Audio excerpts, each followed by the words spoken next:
Mr. President, I do hope that Sophia is enjoying her time with us.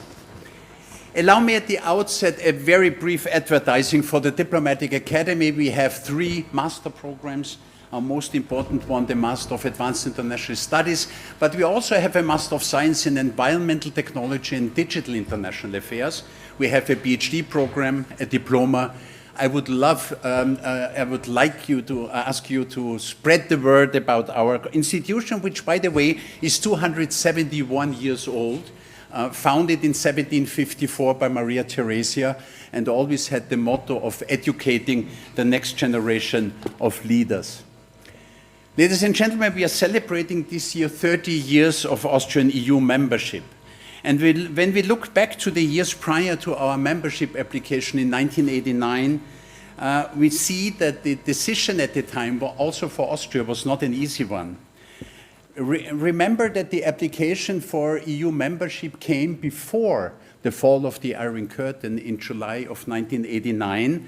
And I was part of a delegation accompanying our Vice Chancellor and Foreign Minister Alois Mock in 1988, we were still in the times of the Cold War, explaining to the Soviet Union at the time why Austria would like to join the European communities. And it was interesting that Foreign Minister Eduard Shevardnadze at the time said, well, given the dawn that we are living through, we could imagine that by the mid-90s, Austria could become a member of the European Union. And lo and behold, it was the 1st of January 1995 that we joined the European Union. And as you know, after the demise of communism and the fall of the Soviet Union, it was also Sweden, Finland, and at the time also Norway, who wanted to originally to join the European Union. Norway, as you know, did have a negative referendum on membership, so it was eventually Austria, Sweden, and Finland who joined on the 1st of January 1995. It was certainly also not an easy decision for Austria because there was quite some resistance in the Austrian governing parties, a coalition of 2 parties. Topics were agriculture, transit, but also land ownership. Chancellor SCHÜSSEL, who will later also come, could speak at length about the membership negotiations. Eventually, we had this great bipartisan effort for a referendum, where we hit precisely the 2/3 mark with 66.6% in favor of our membership. And when we compare our accession process to the ongoing enlargement negotiations, then of course we had a big advantage because we had already adjusted and adapted to the rules of the common market, which, as you know, was founded in 1992 before we joined the European Union. Overall, to sum up, Austria has benefited tremendously from the membership in the European Union over the last 30 years, economically, politically, from the free movement of persons, goods, capitals, and services to a higher investment volume, from the participation in the decision-making in the CFSP to cooperation in research and much more. Ladies and gentlemen, the topic of today is Europe's new responsibility. The European Union was always a project of vision. The founders of the European project reacted to the horrible experiences of World War II, and they developed a vision for a united Europe, a Europe of peace, prosperity, and cooperation. When we discuss today Europe's new responsibilities, we should not stop short of taking this vision for Europe even further. Alois Mock, who I mentioned before, once said that the European Union has seen times of standstill and times of great progress in European integration, but it has never receded. Well, he clearly at the time did not expect Brexit to happen, but it holds true for ups and downs in the integration process. The European Union has to face major challenges: security issues, climate change, lack of competitiveness, an aging society, and many more that will certainly be discussed today. But we should not allow our vision to fall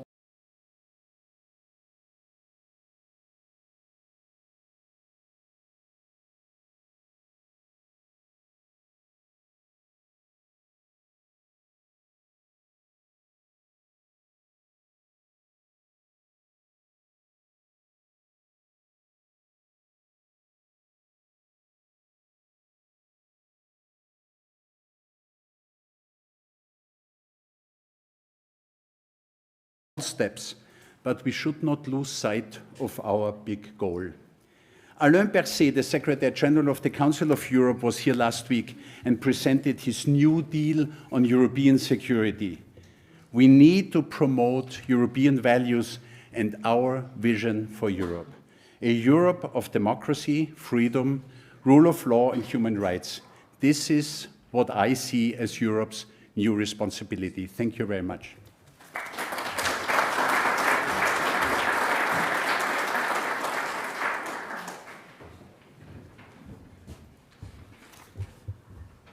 Mr. President, Excellencies, ladies and gentlemen. It's a great pleasure for me to welcome all of you this morning. I like to be honest, and I was pretty skeptic at the first moment when we said, okay, we should start already at 9 o'clock because otherwise the time for our program will become too short. But you surprised me. Thank you for getting up so early in order to come here and to attend this event. And I certainly just want to say a few words what we try to offer you today, and maybe also a few words, well, to the topic of today, Europe's new responsibility. The first thing is, you know, that, what you can expect in this day is something, of course, that will not be interesting, but probably cannot offer you a clear solution. Why? Because Europe is in a situation where the whole political process is going on, by far not at the end. In many respects, we are only at the beginning. And at the same time, we are confronted with the biggest challenge we had since the end of the Cold War. The question of the war in Ukraine, we had already last night a discussion about it with Colonel Reisner, who gave us deep insights into details and also future perspectives. And therefore, we will start also in the first part with European defense. It will be our Secretary General who will start, Secretary General of our Ministry of Defense.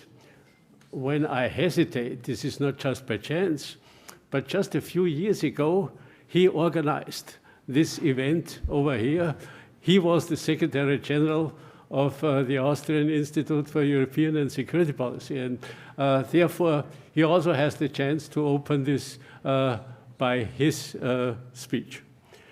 And afterwards, he shall not tell us only about well, his experiences, immediate experiences out of his job as the highest representative of the Ministry of Defense immediately underneath our defense minister. And then we will continue, you know, and try to look into the future. What is going on now with this war in Ukraine? And we will have the chance that the president of probably the most influential think tank in Europe in this period will give us some impressions what will be happening here. This is Mikuláš, who also used to be the Prime Minister and Foreign Minister and some other ministers in our neighboring country. But he is now the president of Wilfried Martens Institute, which is not only ranking very much at the top of the worldwide ranking list of think tanks, but he also set the priority for defense because he realized why this is necessary. Just had a few days ago the opportunity to spend more than a day with the first Defense Commissioner Kubilius in Brussels together with him and the group. Okay, and then we go further on. Strong personalities. Our former Chancellor, SCHÜSSEL, will give us a lecture about his experiences. He probably was the strongest Chancellor Austria had in the Second Republic. Besides all names, I do not know any other person who really was involved himself into all the matters and affairs in every single ministry. He directed the government in a way that nobody before him or afterwards could do. Okay, and he also had quite some experiences in Europe, and therefore we are looking forward also what he will present us. And then we will have the opportunity also to meet another outstanding personality of European, let me say even worldwide politics. This is Viktor YUSHCHENKO. He started his career, of course, still in the old Soviet Union.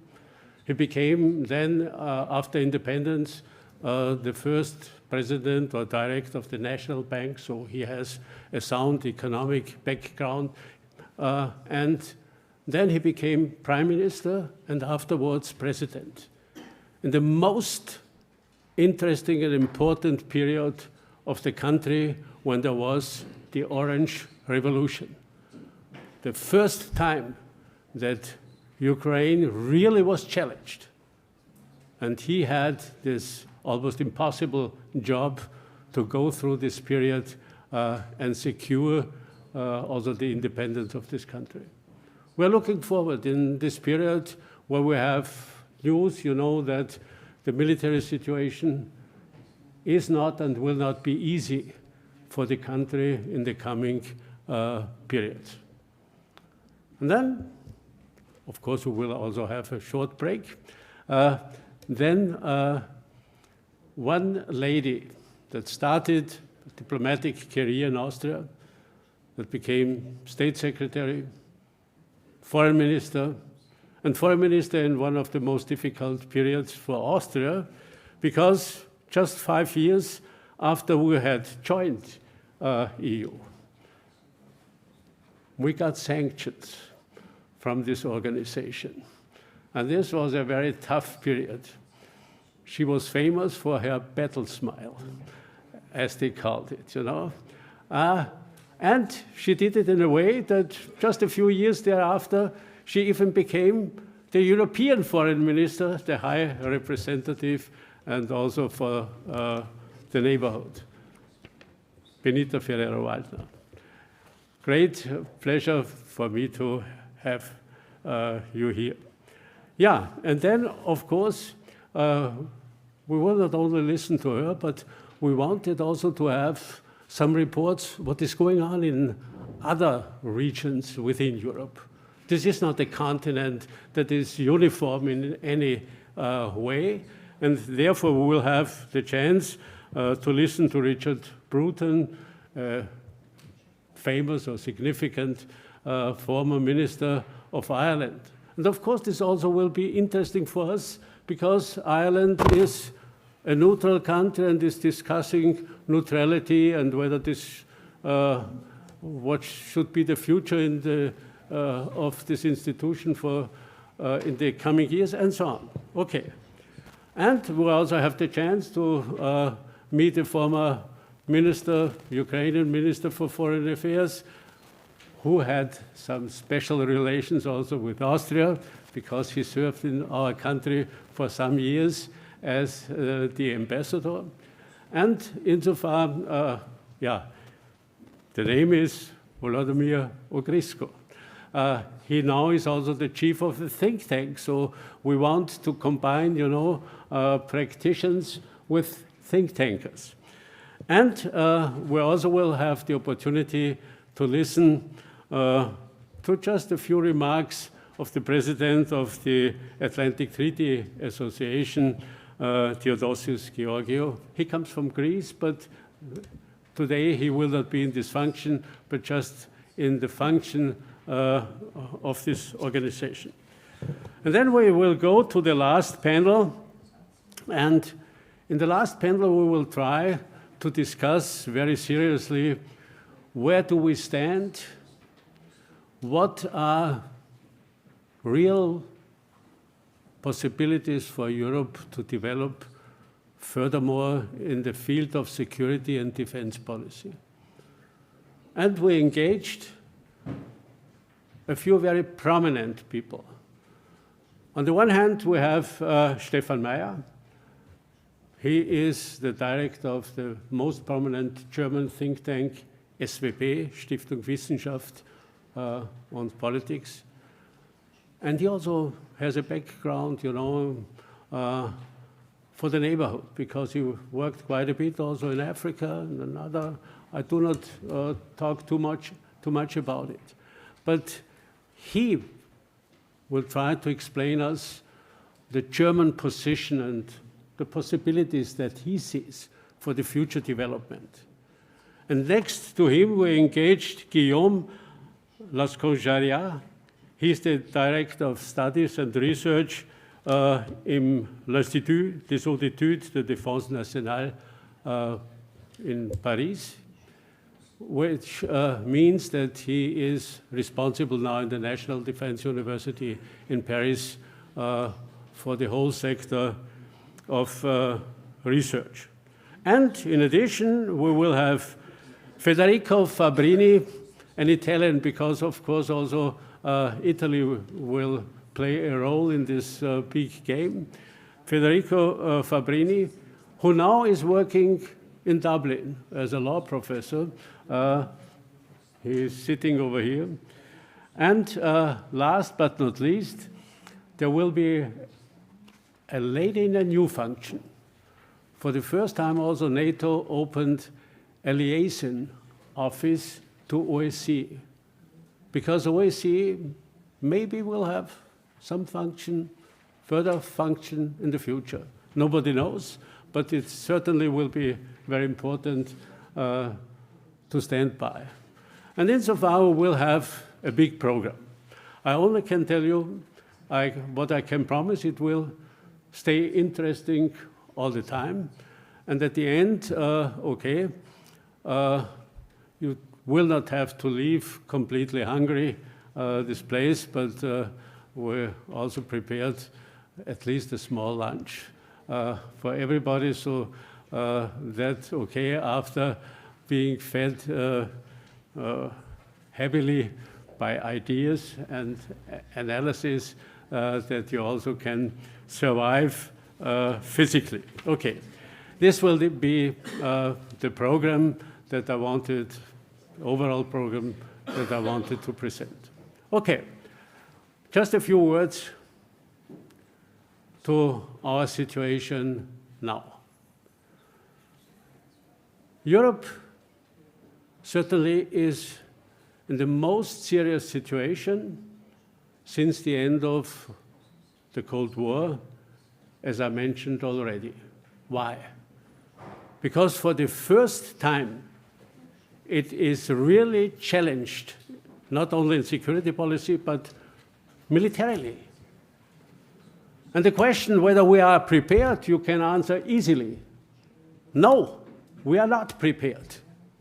We are still in a situation that we have 27 members with 27 different security and military, not only politics, but also institutions and systems, and by far more in armament, everything.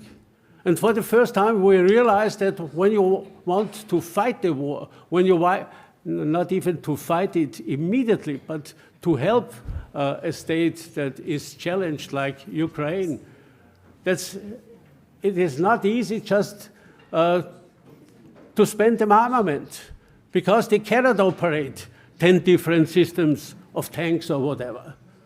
And they do not have the possibility to store and also to use different ammunition that does not fit in other systems, and so on. And insofar, we are really challenged. Europe still is underestimating this question heavily. And at the same time, we're also in the situation that in security policy, if we ask, where does Europe stand? I had the opportunity just last week to visit Syria and get very many impressions. Just a week before, I was in eastern Turkey and also had the perspective, you know, what is going on over the region. And whenever I ask myself, where is Europe? Where is Europe in the Caucasian region? Where is it in Iraq, in Syria, in Lebanon? Where is it in the whole Middle East, in Northern Africa? I do not find many concrete answers. And therefore, we'll try to do some. Okay. Now I think it has become the time to end my words. It's a pleasure for me to greet you all, to welcome you all, former ministers like Friedhelm Frischenschlager, and now especially also our former Chancellor, Wolfgang SCHÜSSEL. He just came here. Thank you very much for your coming. We really were looking forward. And therefore, I now want to stop and go immediately into the program, because we will try even to be a little bit faster, if possible, in order not to be too late. Insofar, I really want to welcome all our speakers, all our participants, all our discussions. You will have, especially in the second part of this event, the possibility also to not only ask questions, maybe to discuss with our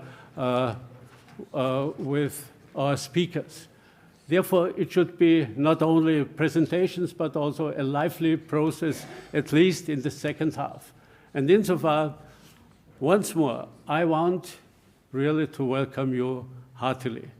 It's a great pleasure to have you here, and I'm looking forward to this event today. I want to thank also Martin EICHTINGER as the director of Diplomatic Academy for this excellent cooperation.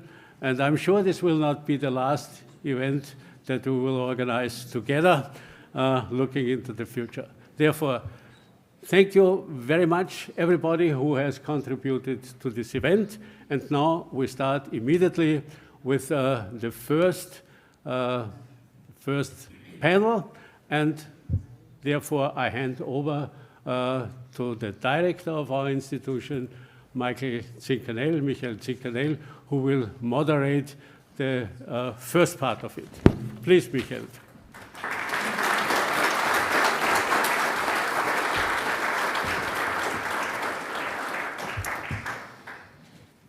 Dear President, Excellencies, dear former ministers, ladies and gentlemen, dear colleagues, it's my great pleasure also to welcome you to this 29th European Forum that is organized by the AIES and our partners, that is under the theme Europe's New Responsibility. And as Dr. FASSLABEND pointed out, I have the great honor to introduce our first set of keynote speakers.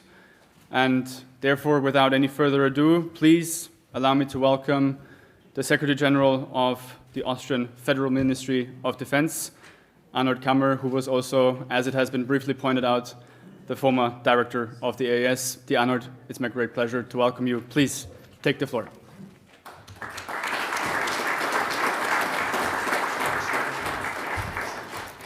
Thank you very much, dear Director, dear Michael, dear Mr. President, dear Werner, dear Mr. Director, dear Martin, former presidents, chancellors, prime ministers, members of the European Commission, ministers, excellencies, officers, ladies and gentlemen. I made it. It's really a true pleasure and honor to be here, and let me start by conveying the best regards of my minister, Claudia Tanner, who unfortunately is unable to be here with you today due to other commitments, but nonetheless, it's a true privilege for me to stand in front of you. And dear Werner, I must admit it somewhat feels strange that having organized roughly, last year it would have been even perfect, 50% of the European fora alongside with you in the last decades, and now standing in front of you here, it really feels quite strange, I must admit, but nonetheless I will do my best to cope with the challenge and to look into the area of European defense, challenges and also priorities and programs. Ladies and gentlemen, since we are here at the Diplomatic Academy, let me start by quoting a book. The ones that have listened to me more often might think, yeah, again he's coming up with the same old story, but I do believe that this is necessary for setting the stage and preparing you for what lies ahead of us in terms of European security and defense. And the book is the famous Robert Kagan book of the Return of History and the End of Dreams, published in the year 2008, at the time when the Russian Federation started its action in Georgia, if you think about South Ossetia, if you think about Abkhazia. And Robert Kagan perfectly described that, in fact, the liberal world order that we, especially in Europe, have been benefiting of and have always contributed to, will be challenged by other actors that will carry out interest-based international politics, international-based relations in that regard. However, and not going too much into the book, for me, the second part of the title is even more important, The End of Dreams. And Werner mentioned that we met here very early in the morning, but not just on today's occasion. I think we have to self-critically ask ourselves, are we already awake? Or are we still dreaming of a world that might look totally different once we are waking up and once we are looking into this kind of current developments that we are confronted with? And again, this is also perfectly illustrated by the most important strategic documents of the European Union. Former Chancellor SCHÜSSEL will remember that in 2003, the European Council adopted the first ever European security strategy.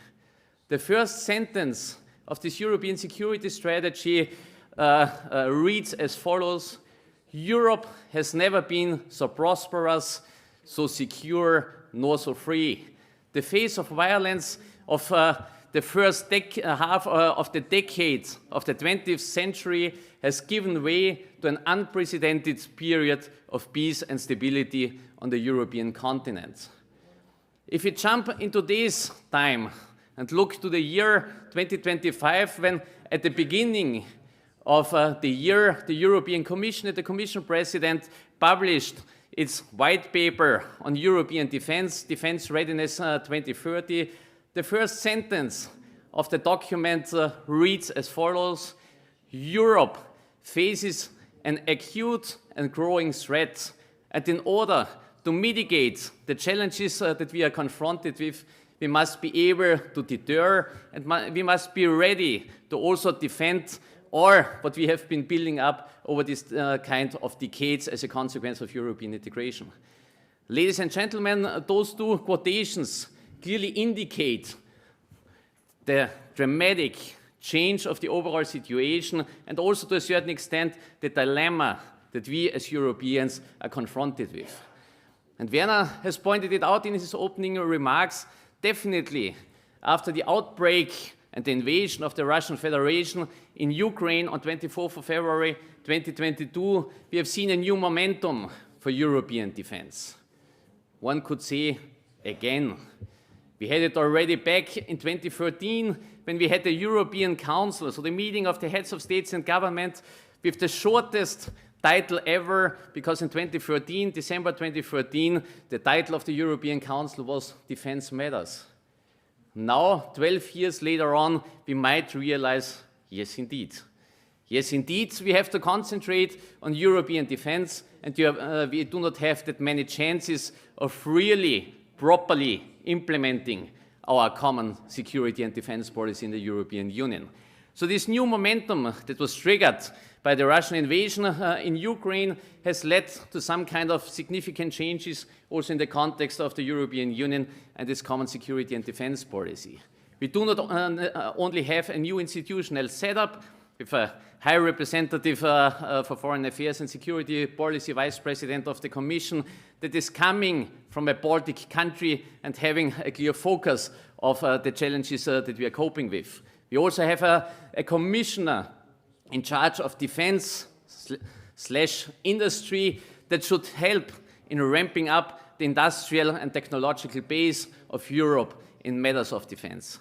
And we have also seen over the last couple of years a variety of documents, doctrinal approaches, regulations that should help in fostering European defense.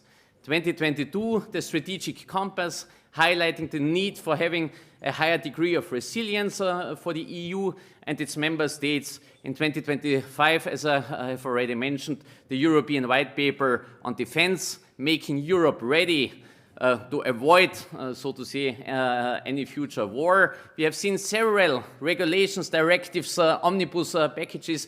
One can hardly follow, even in the ministry, with the speed of light, where we see these developments in the area of security and defense policy. So certain ingredients for making European defense policy work are already there. However, we should not lean back. And however, we should not fall into the same trap as maybe in all the decades before. It is about the implementation. All these documents, all these doctrinal papers that we can all agree, and when the sun is shining, we might sit out there, read those papers and say, yes, right, Europe needs to do its homework, Europe and its member states need to invest in security and defense. We need to implement them because none of those papers is directly producing any kind of capabilities, nor is it in the very end leading to a commitment by the European member states to properly use these kind of capabilities and to have the commitment of having, so to say, a leading role also for the European Union at the international stage. So what we have to do is to properly assess the situation. The President has made a very important point. Yes, despite the difficult geopolitical environment, despite all these kind of ingredients, we still see a highly fragmented defense industrial base in Europe. We are still thinking and having and sharing the perspective of 27 member states instead of having a more unified European one.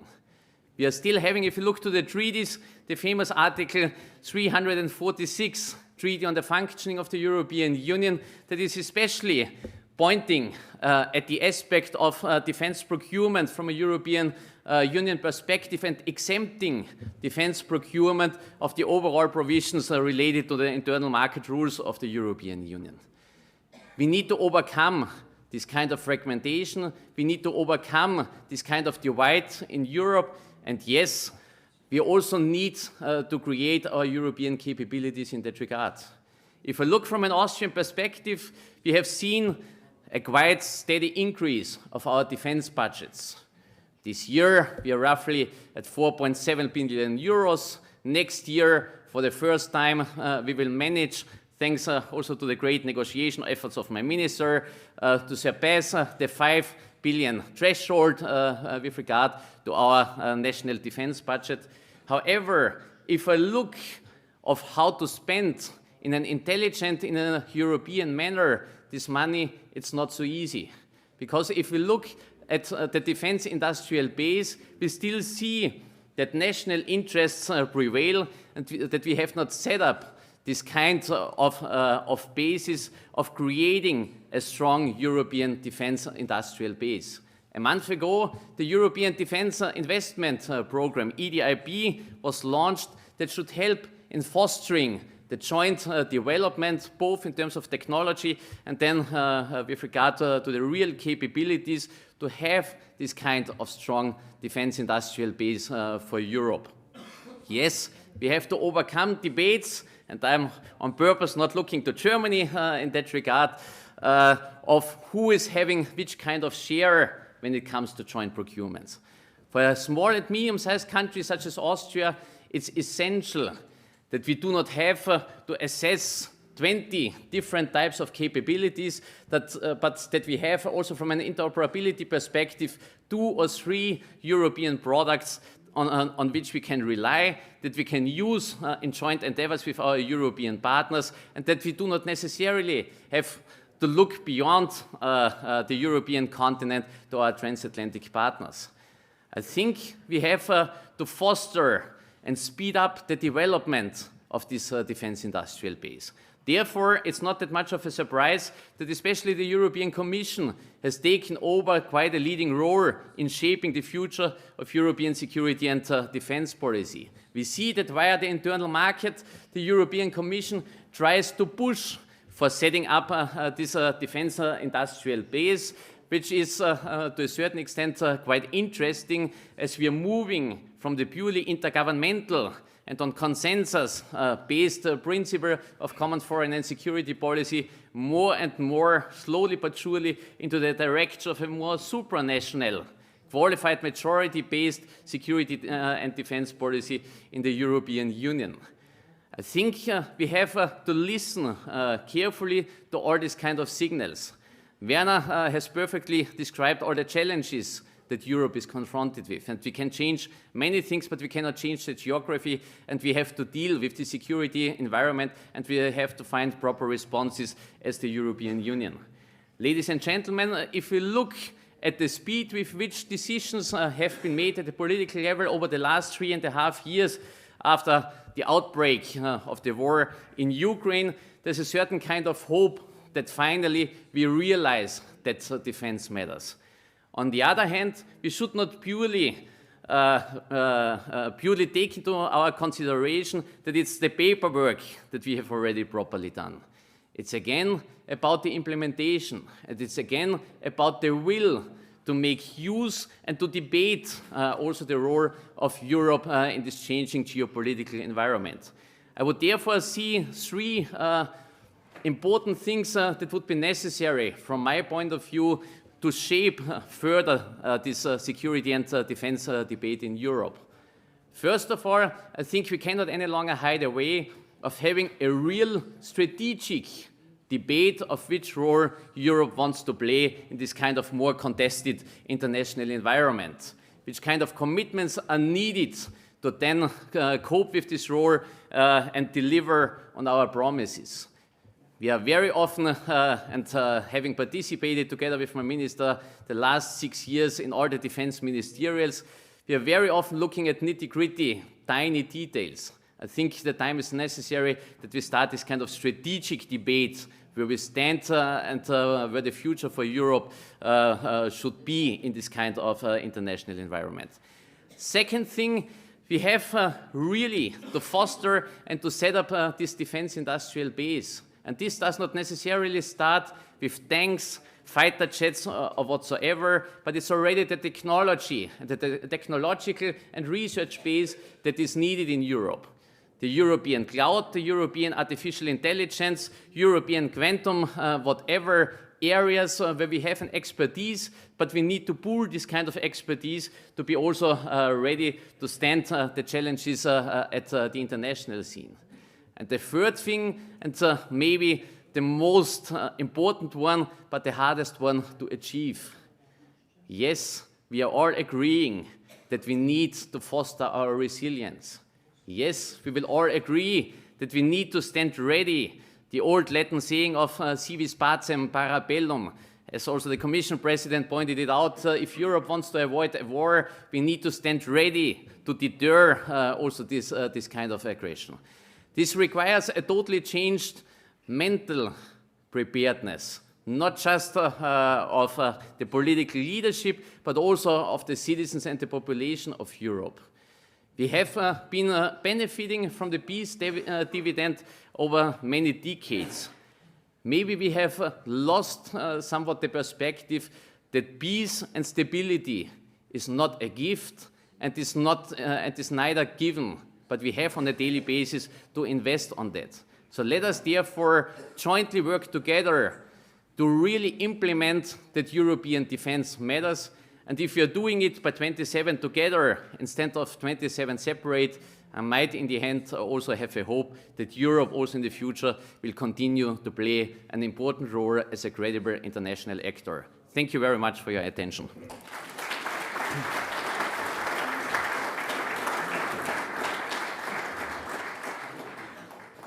Thank you very much, Secretary General KAMMEL, dear Arnold, for these very precise words, for your great assessment, and also for reminding us that it is up to us to decide how we are going to wake up from the stage that you described in the very beginning, the stage where we probably still half asleep, and that more political will is needed for implementing these actions from the theory into practice.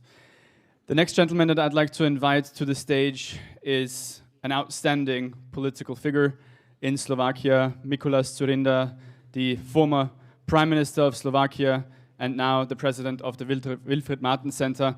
As long as I can remember, we've organized the European Forum never without you, so you're an integral part also of this forum. Thank you very much, dear Mikuláš, for being with us, and thanks to the Wilfried Martens Center for also supporting this European Forum. Please, the floor is yours.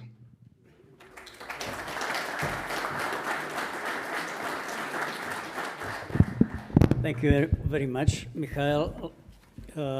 Dear President, dear Martin, dear President, dear Werner, dear friends, it is always a privilege to be in Vienna, and especially in this historical house.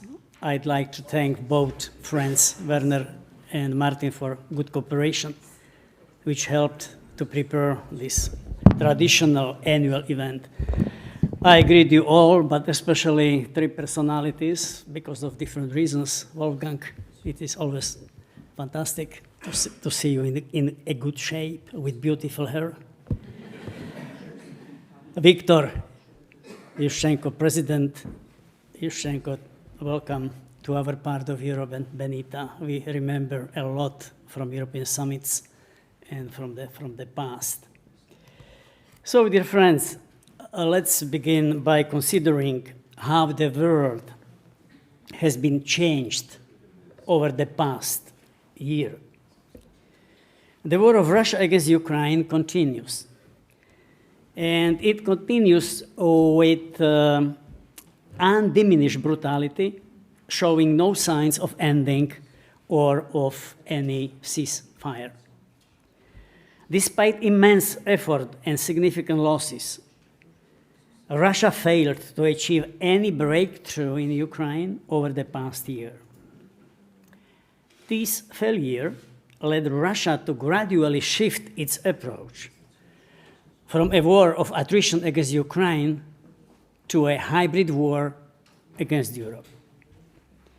We've been confronted with sabotage operations in the Baltic Sea and at our airports, as well as drones violating our territory and threatening our citizens. This is coupled with a flood of massive disinformation and propaganda. Another factor is the United States. The US president hits a brick wall when wanting to end the war of Russia against Ukraine. First, when he tried to break and force into surrender the Ukrainian president in the White House. Let's recall his call. Stop fighting. You have no card, Mr. President Zelensky. It was brutal, isn't it? The second, he hit a brick wall with Putin, whom he wanted to charm in Alaska. Today it is clear that the MAGA approach will not bring sustainable peace in Ukraine. The internal climate in the United States is also a new phenomenon, as the country is now deeply polarized and inward-looking. Transatlantic values have been replaced by isolationism and a policy of power projection. The United States applies this power in all directions globally, even against its own allies, including the United States. It is not just a critic. This is a good moment to realize that we should rely much more on ourselves than in the past. The main beneficiary of the chaos that Russia's war against Ukraine, as well as the MAGA movement, have plunged the world into is China. China is massively profiting from this new situation, which is why it supports Russia not ostentatiously, but purposefully, through the purchase of raw materials, but also militarily.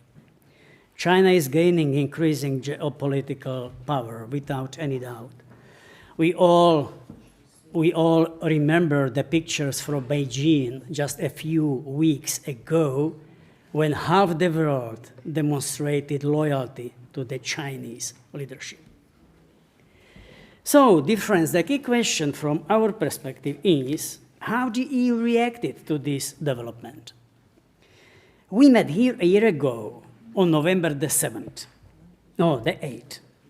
A few weeks later, on November the 27th, the new European Commission, which emerged from the European Parliament elections, was appointed.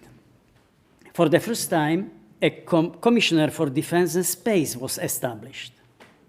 Immediately following his appointment, the Commissioner Andrius Kubilius invited us, the Martens Center, to collaborate on the creation of the white paper for the defense and security. You, Werner, mentioned our cooperation with Andrius Kubilius.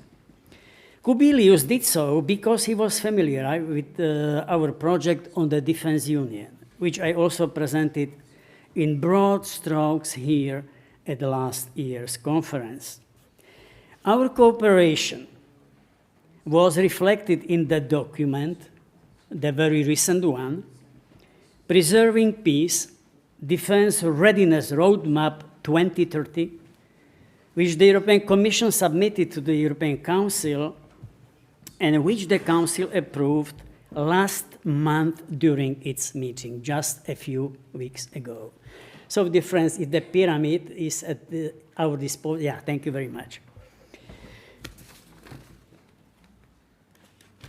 If we compare the context of this defense pyramid with the document which has been mentioned a while ago, with the Defense Readiness Roadmap 2030, we find that we are collectively operating in the lower part of the pyramid. By other words, the lower part of the pyramid is already on the paper, not implemented, but on the paper, and we are unified with the Commission in this respect. By adopting the roadmap, the European Council approved tasks that fulfill the requirements for revitalizing and building the defense industry. You mentioned several times this need, supplementing the necessary strategic capabilities, and fundamentally strengthening military mobility, another very, very important component. The document also contains tasks that, at least partially, touch upon innovation and modern technologies, including artificial intelligence, as well as civil protection of the population.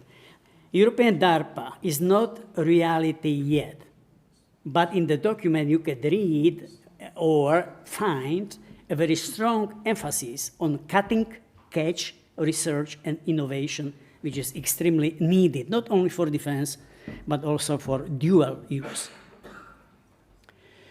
What remains to be addressed, at least according to our vision in the Martens Center, are the highest floors, the highest level, this rouge and red floor of the defense pyramid. It means the creation of a European military model, the management of military operations, the necessary institutional reform, and finally, the nuclear component, or if you want, nuclear deterrence. Regarding institutional reform, we are proposing the establishment of a European Security Council, which would be composed of the prime ministers or heads of state of all participating countries participating in the Defense Union project. Why? Why we are coming with this? We are coming this to eliminate the weakness which has been mentioned several times by the Secretary General.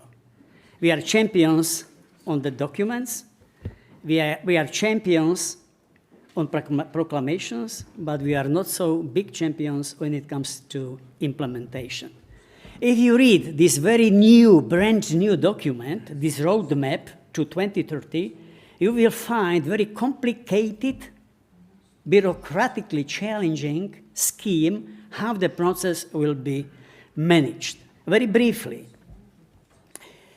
the roadmap entrusts the coordination of the work to the European Defence Agency, which in cooperation with the EU military staff will prepare a coordinated annual review on defense every year.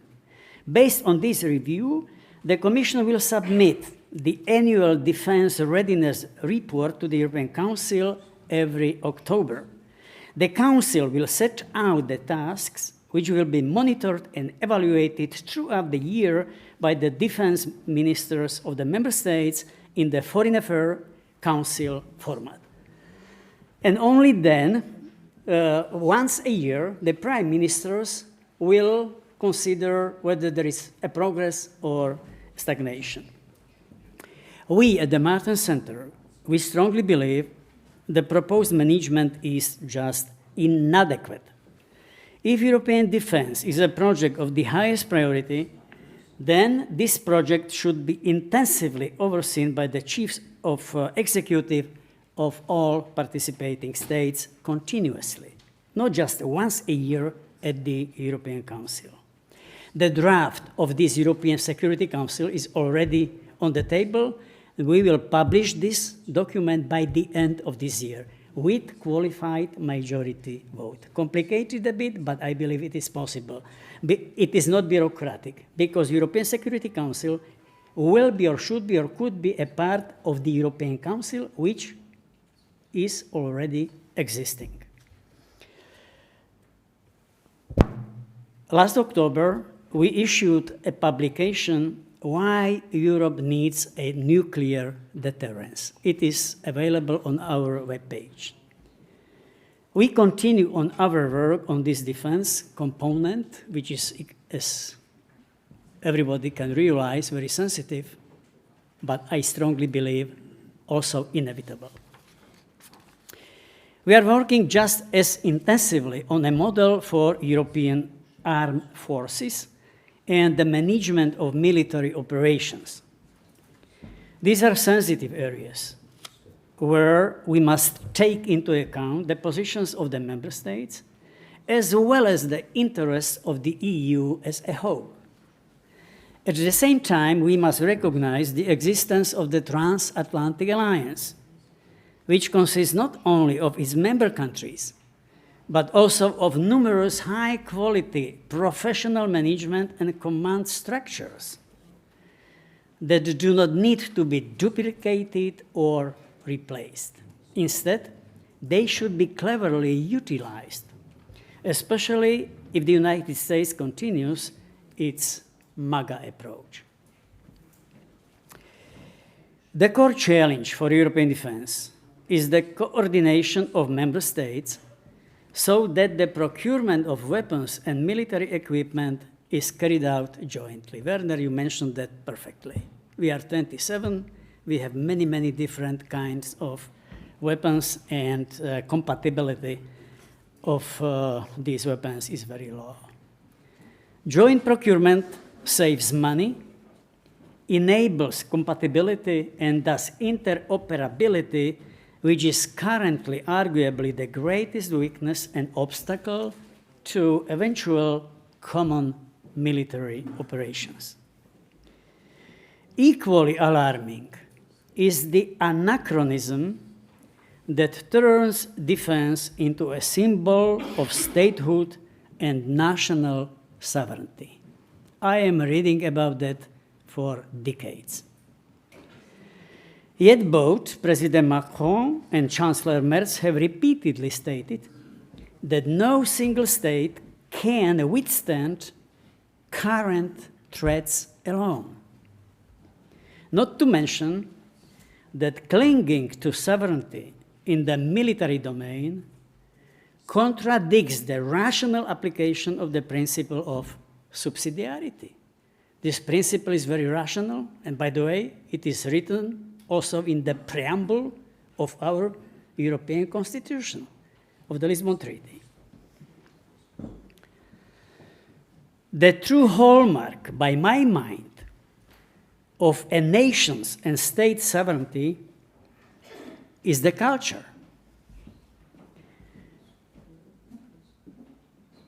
Culture, it means the specificities of our nations, different traditions, different customs. The symbol of national sovereignty, by my mind, is the national theater, opera, architecture, literature, poetry, prose, not fighter jets, tanks, or drones.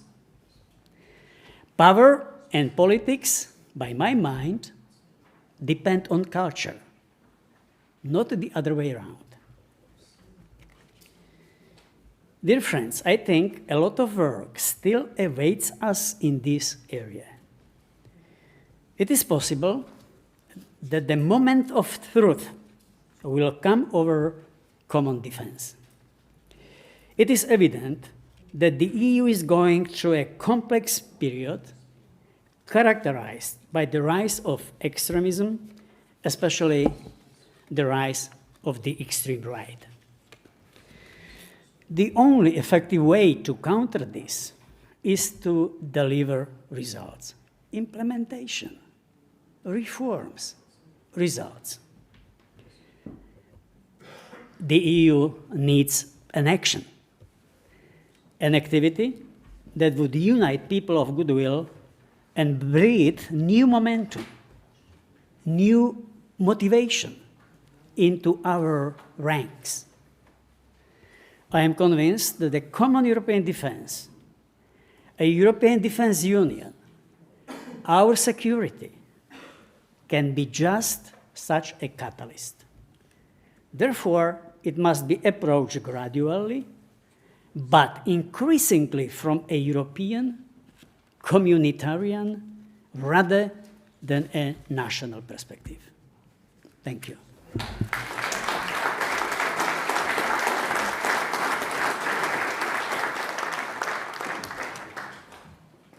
Dear President DZURINDA, dear Mikuláš, thank you very much for your statement, for also representing the Wilfried Martens Center. We have a couple of minutes left. This is why it's my pleasure to ask both of you one very quick follow-up question based on the statements that you gave. I'll start with you, Arnold.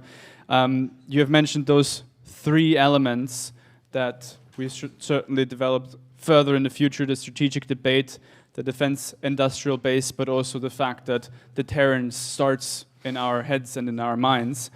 I would very briefly like to ask you, from the perspective of the Austrian Ministry of Defense, what is Austria contributing to those elements?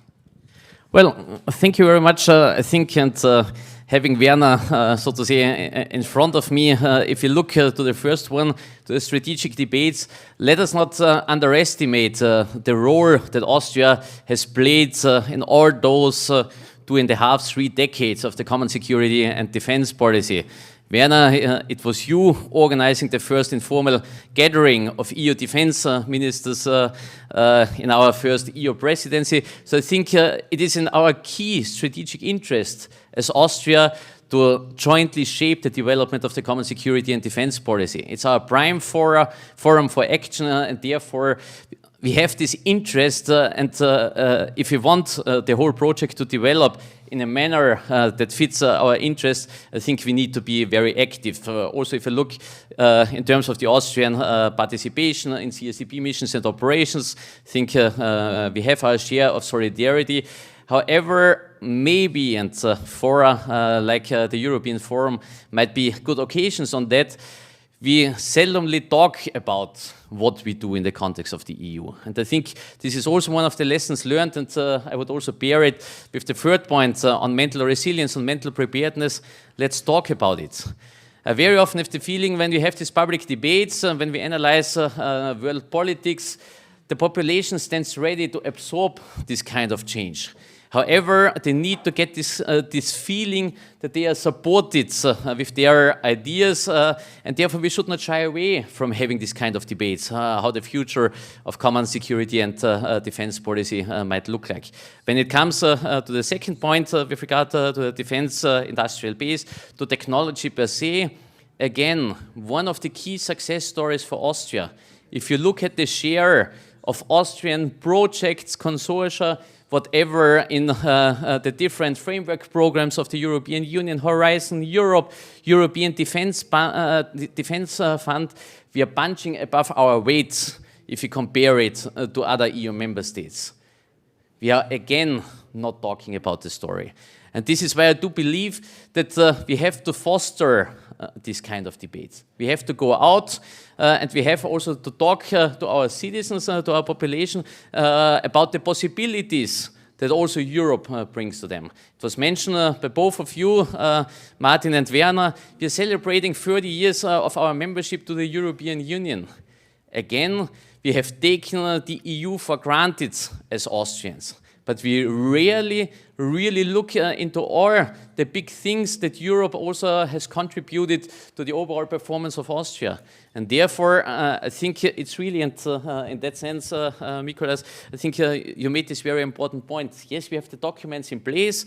Yes, we have proper ideas, but we should also communicate them. And we should not shy away, especially as you mentioned, maybe the political tendencies and shifts, if you look into our political arena. We should not shy away from confrontation. Yes, there might be people that might see it differently, but this should not hinder us in not engaging in this kind of debate and making a strong stance for the European Union and our participation. Thank you very much. And in some regard, I believe that this gathering today is also a sign that we are contributing and shaping this debate altogether. So thanks again also for all the participants for joining today. Mikuláš, a very quick question also to you. I fully agree with your assessment that security and defense is the natural new integration step for the European Union, from a political, economic union to a more stronger union in the security and defense field.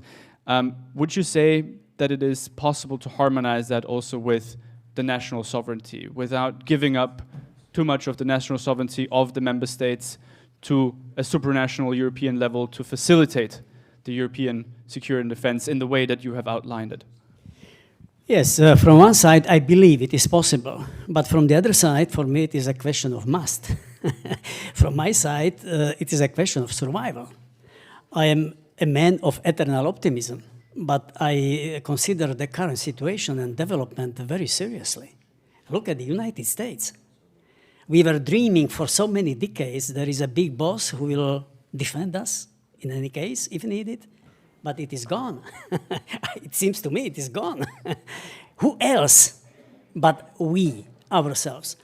So this is one angle of the answer. The second angle is, look, I am tapping from my own experience.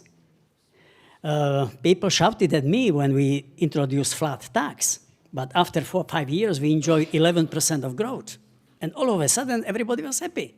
People shouted at me when I invited first Hungarians to my first government.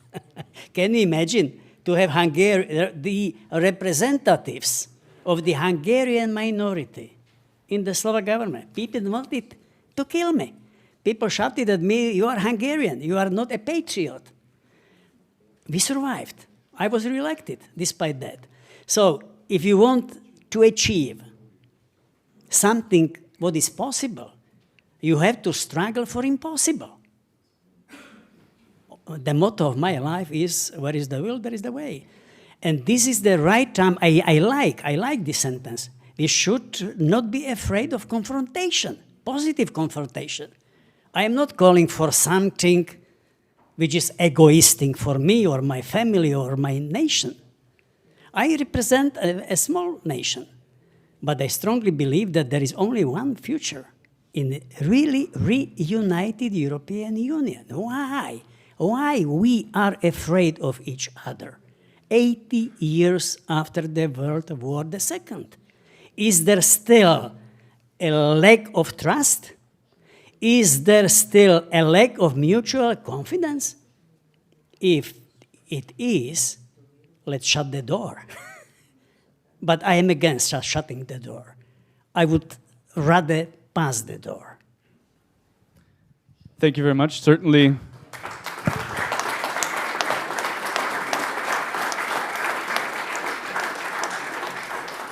Certainly in such difficult and challenging times, more courage for bold actions is needed. Thank you both for your elaborations and for supporting this forum, for speaking so clearly.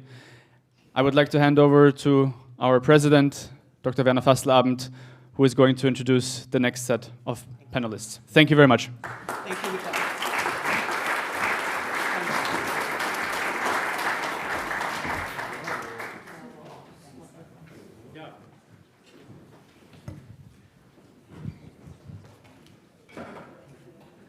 We will continue immediately.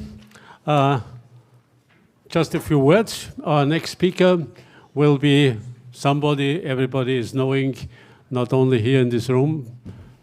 And because we have the opportunity to have him as a keynote speaker today, we also tried, to mention a little bit. It's not only the present situation, but it's also 30 years of Austria's joining EU. And I just want to remember, this was a phase where Wolfgang SCHÜSSEL had more than just a task, because in this period he used to be the Minister for Economy.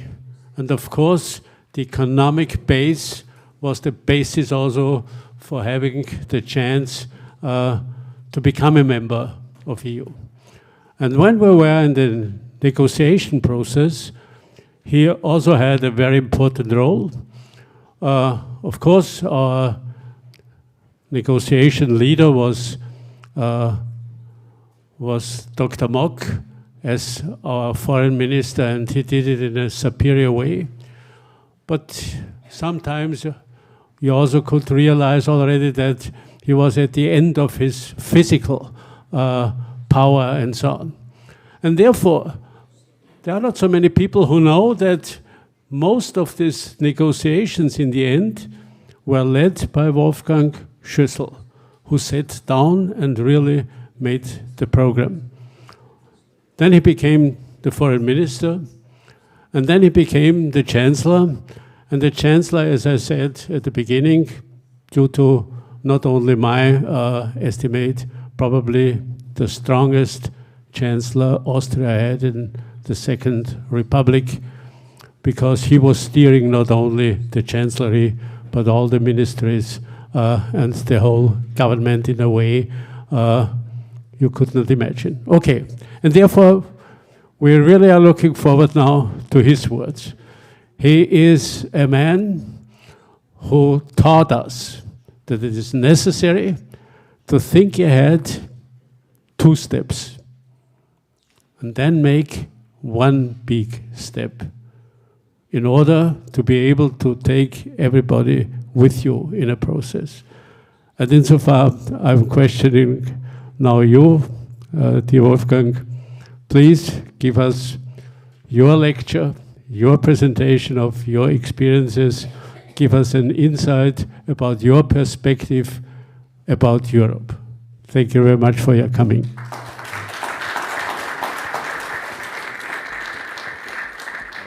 Thank you Werner FASSLABEND, it was too much.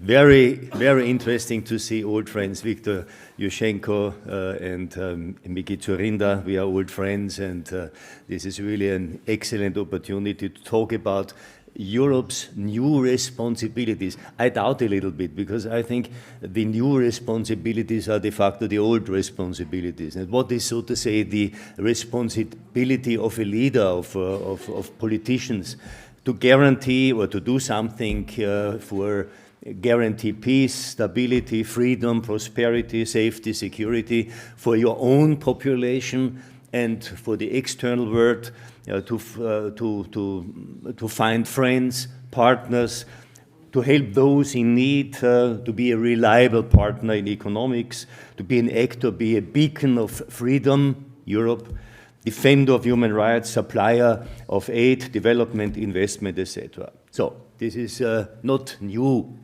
Of course, we have challenges, and I think sometimes we got always the impression by media this is the most difficult time in our history. This is not true, by the way. And I think I'm as old as the Republic of Austria, so 80 years, and we had very difficult times in these 80 years.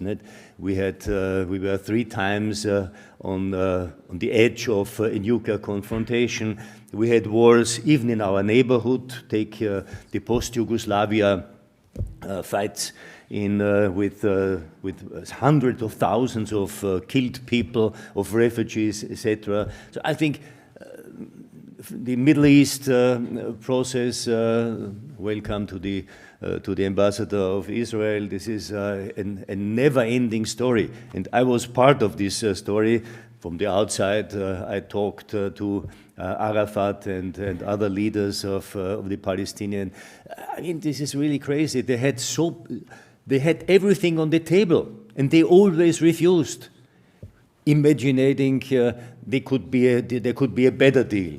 And next time it was a worse deal, not a better deal. So I think this is the situation. So always difficult, always challenges. So I think today the situation is not easy, that's true, especially in Europe. And Miki said it, and also our excellent presentation from the Defense Ministry 20 years ago, and that we had the impression that Europe is the most competitive continent on Earth. It's gone.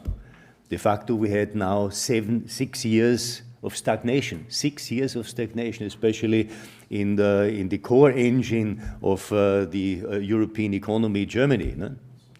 3 years recession, but 6 years stagnation if you take everything together. Same in Austria, by the way. And it's always about economy. It's the economy stupid, because the economy is the basis for everything, for social affairs, for defense, for international development, etc. So you need an economic basis, and this is the problem today. And we are now entering the next phase of the climate discussion in the neighborhood of the Amazon in Belém. I mean, and Europe, nobody is talking about that we had since the year 2000 an increase in our economic power of 40% plus, and at the same time reduced our CO2 by 25%. No one had a similar success. Maybe it's not enough, but no one had a similar success. Nobody is talking about this. And Europe is the only one who is, the only continent, the only global player who is really influential and beeinflussbar by NGOs, by public media, etc. So everybody is now pressing and pushing Europe, we should do more. Is the rest of the world also doing more, much more? America, China, India, others? So I think we should be realistic, and it's not a good strategy, for instance, to damage the economic power of the European Union. So I think this is something we should be aware of, and it should also be mentioned in a context of stability, safety, defense, etc., because the economic base is important. There are good news today, not only critical moments. I think one is we understood the wake-up call of the Russian aggression against Ukraine. That's for sure. And I think everybody enjoyed during the last 30 years a peace dividend by around 2 trillion euro for the European Union.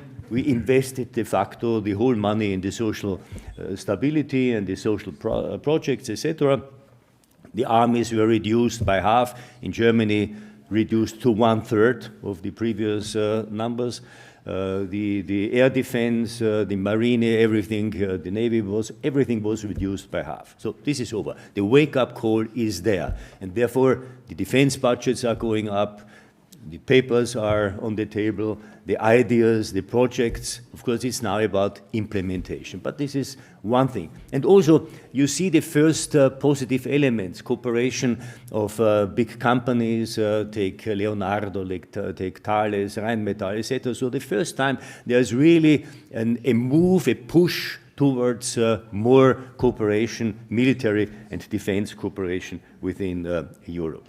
Second point, I think we also understood for the first time, this is something, is not about Ukraine alone. It's de facto what Russia is doing is de facto in hybrid war against the West, especially against Europe. America maybe is a little bit too far away and too big, but Europe is at stake.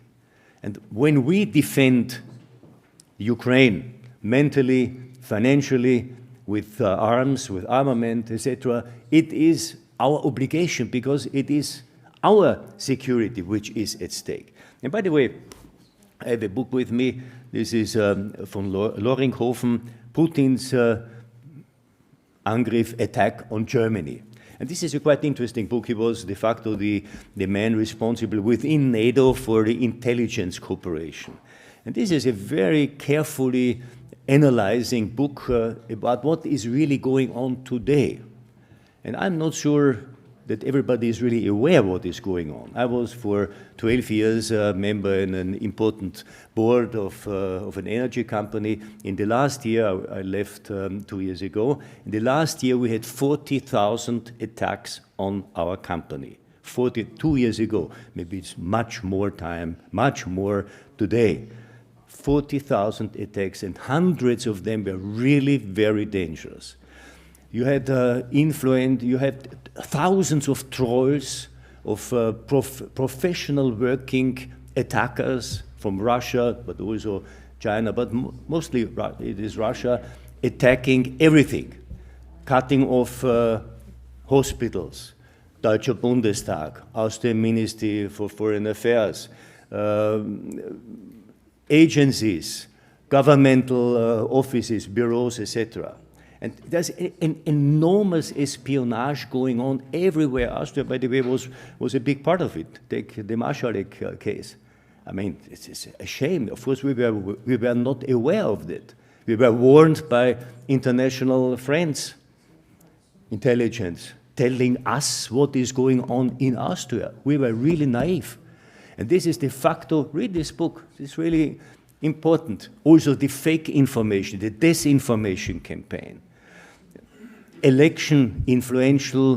Influencing elections in Moldova, in Bulgaria, in Slovakia, in Czechia, in Poland. Ukraine is, of course, a big part of Russian influential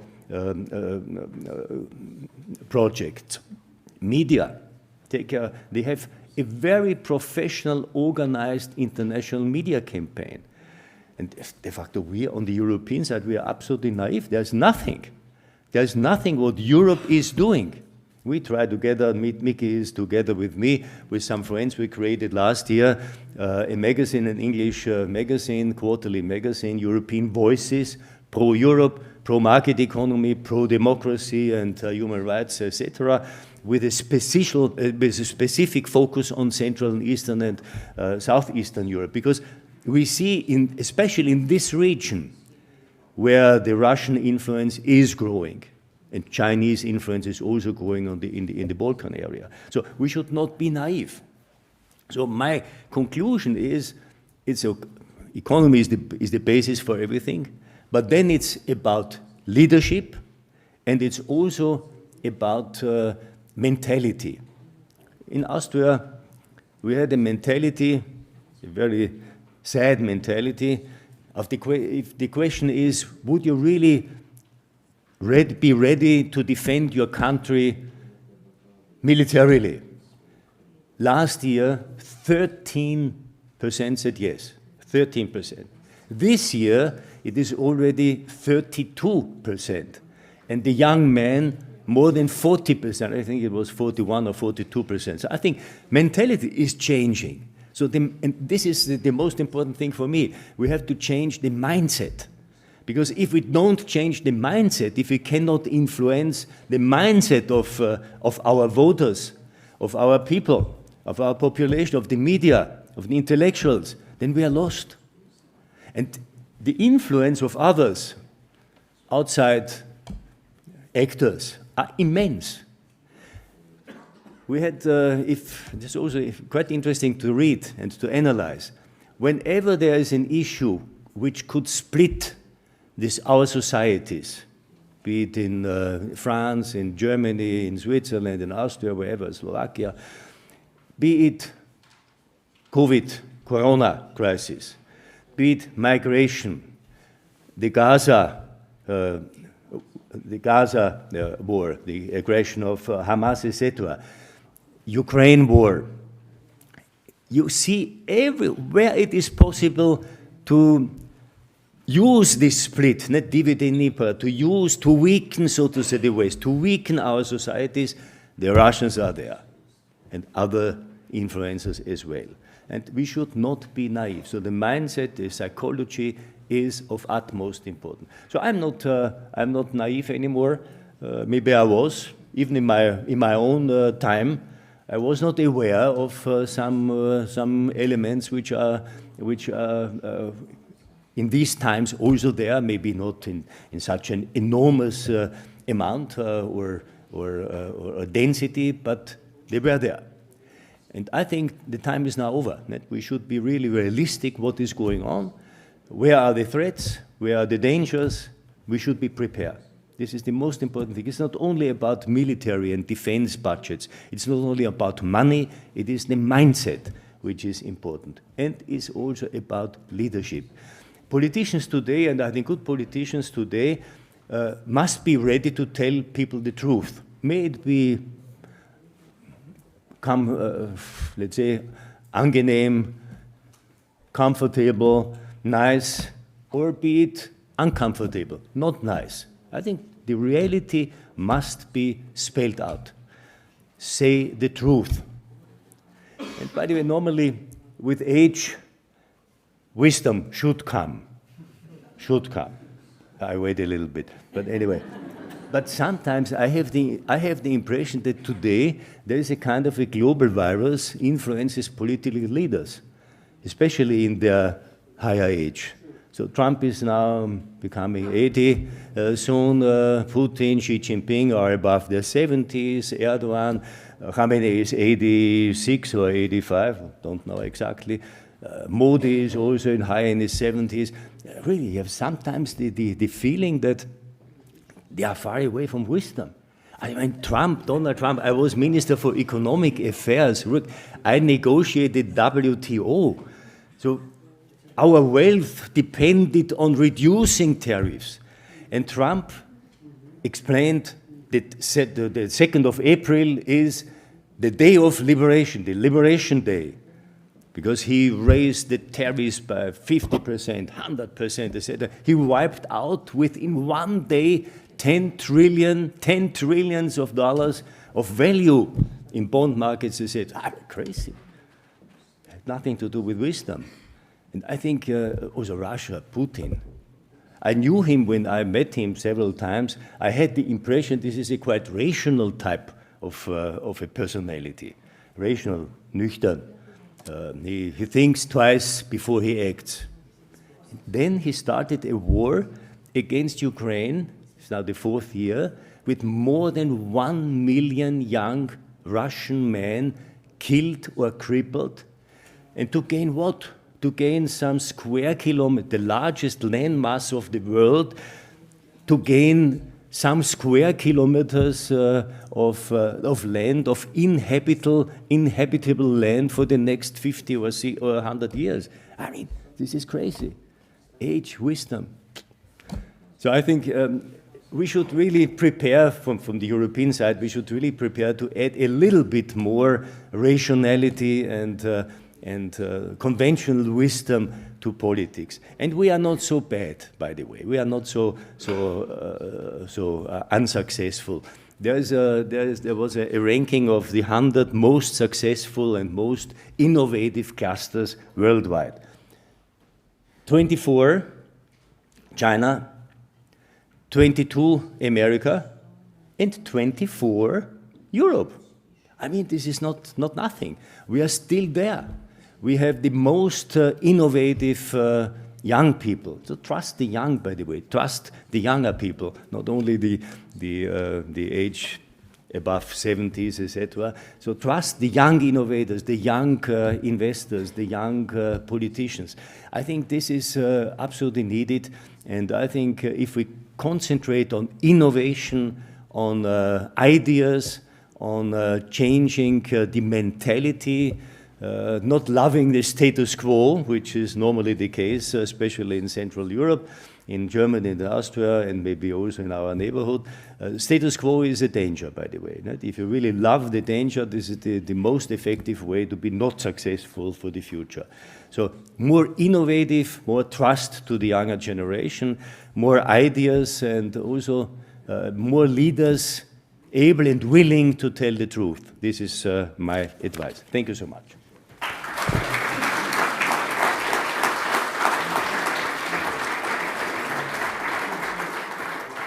Dear Wolfgang, dear Chancellor, thank you so much for your words and also for the principles that are necessary that you were teaching us. Thank you so much, and we will have hopefully also the opportunity maybe to get an answer for the one or the other question. And now it's my great pleasure to announce our key speaker from outside the country. And it's a great pleasure, as I said, you know, that President YUSHCHENKO made his way, because it's not so easy to go from Ukraine to Vienna. Of course, we had maybe a little help by the fact that his daughter is studying here in this house. And as far as I learned yesterday, he was interested in seeing the room where she is living now, of course. So this helped a little bit. Okay. But just a few words to his career, as I said already. You know, when I made my first official visit to Ukraine in the very early 90s, the situation of the country, you could not compare with just the situation a few years later. It was the mindset. It was the awareness of being a nation that has, well, to take the fate into your own hands. This was not an easy process. And then he became, not only after having been the president of the National Bank, prime minister, and then president. And again, this was extremely difficult, and maybe quite a few of the younger people do not know. This was not only just a challenge in political ways, but he also was poisoned in his function when he was a prime minister. He had a dinner, and after the next day, he had, I don't know, he was poisoned by dioxin, and I think he had a concentration of a few thousand times more than was usual. And he was brought to Vienna. He was treated here and also in Geneva, and it was almost a miracle that he became healthy once again. And insofar, it really is a great pleasure. I do not want to tell more, but please, Mr. President, if you take the floor. And I also want to announce that his wife, Katarina YUSHCHENKO, will make, as she is doing already all the time here, she will translate his speech into English. Please be so nice and take the floor.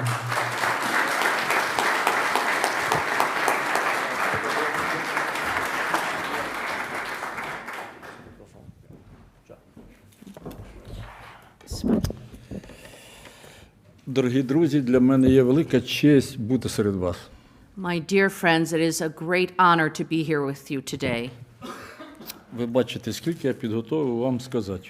You could see I have many, many pages that I've prepared to talk to you about. Мені дали 5 хвилин. But they said I had to say this all in 5 minutes. Але я спробую сказати головні речі, But I'd like to say a few main things які турбують не тільки Україну, українця, але переконаний кожного із вас. but I think that worry not only Ukraine and all Ukrainians, but each of you. Я почну з того, що я шалено щасливий і радий, що я в Австрії на політичному дискусі чую, що в порядок дня поставлено безпекове питання. And I am just so thrilled that here in Austria, at such a forum, that you are discussing the issue of security. Я переконаний, що із усього набору питань і проблем, які стоять перед кожною нацією, перед кожною державою, на першому місці завжди стоїть безпекове I think питання. that for any country, for any nation, the first issue that you should put on the table is your security. Якщо нація не може відповісти на це запитання, If a nation is not able to give an answer to this скажіть, будь issue, ласка, про яку торгову політику далі будемо вести? how could you even talk about trade, Про яку економіку, про яку культуру? economics, culture? Ви не знаєте, чи ви завтра живі будете, як Because нація чи як держава. You don't know if tomorrow you will be alive as a nation or as a state. Тому я аплодую тому, що я присутній у порядку на дискусії порядку дня, де безпекове стоїть So I питання. applaud for myself the fact that I could be here with you talking about the important issue of security. Друге, прошу, почуйте, що дефініції дуже важливі в політиці. Please, second, I wish to emphasize that definitions are very important in politics. Називати те, що відбувається в Україні, конфліктом, Do you know, for anyone who calls what's happening in Ukraine a це conflict, називають або безглузді люди, this is nonsense. або хитрі. These are people who are either foolish or devious, Або підлі. or підлі, or just як пане Володимир Підлі, or just mean people, Хай буде. devious. Тепер давайте трошки поговоримо про те, з ким ми маємо діло, коли ми говоримо про російську війну в Україні. So let's talk a little bit about who we're dealing with when we're talking about the Russian war in Ukraine. Росія за останні 33 роки вела війну в Нагірному Карабасі, Over the last 33 years, Russia has carried out wars in Nagorno-Karabakh, Південна Осетія, South Ossetia, Абхазія, Abkhazia, Крим, Crimea, Придністров'я, Transnistria, Донбас, the Donbass, Сірія, Syria, Лівія, and Libya, Центральноафриканська Республіка, Central African Republic, Мьянма. in Myanmar. Я не хочу, щоб ви засинали, там ще список не закінчився. I could continue, but I don't want to put you to sleep with the long list.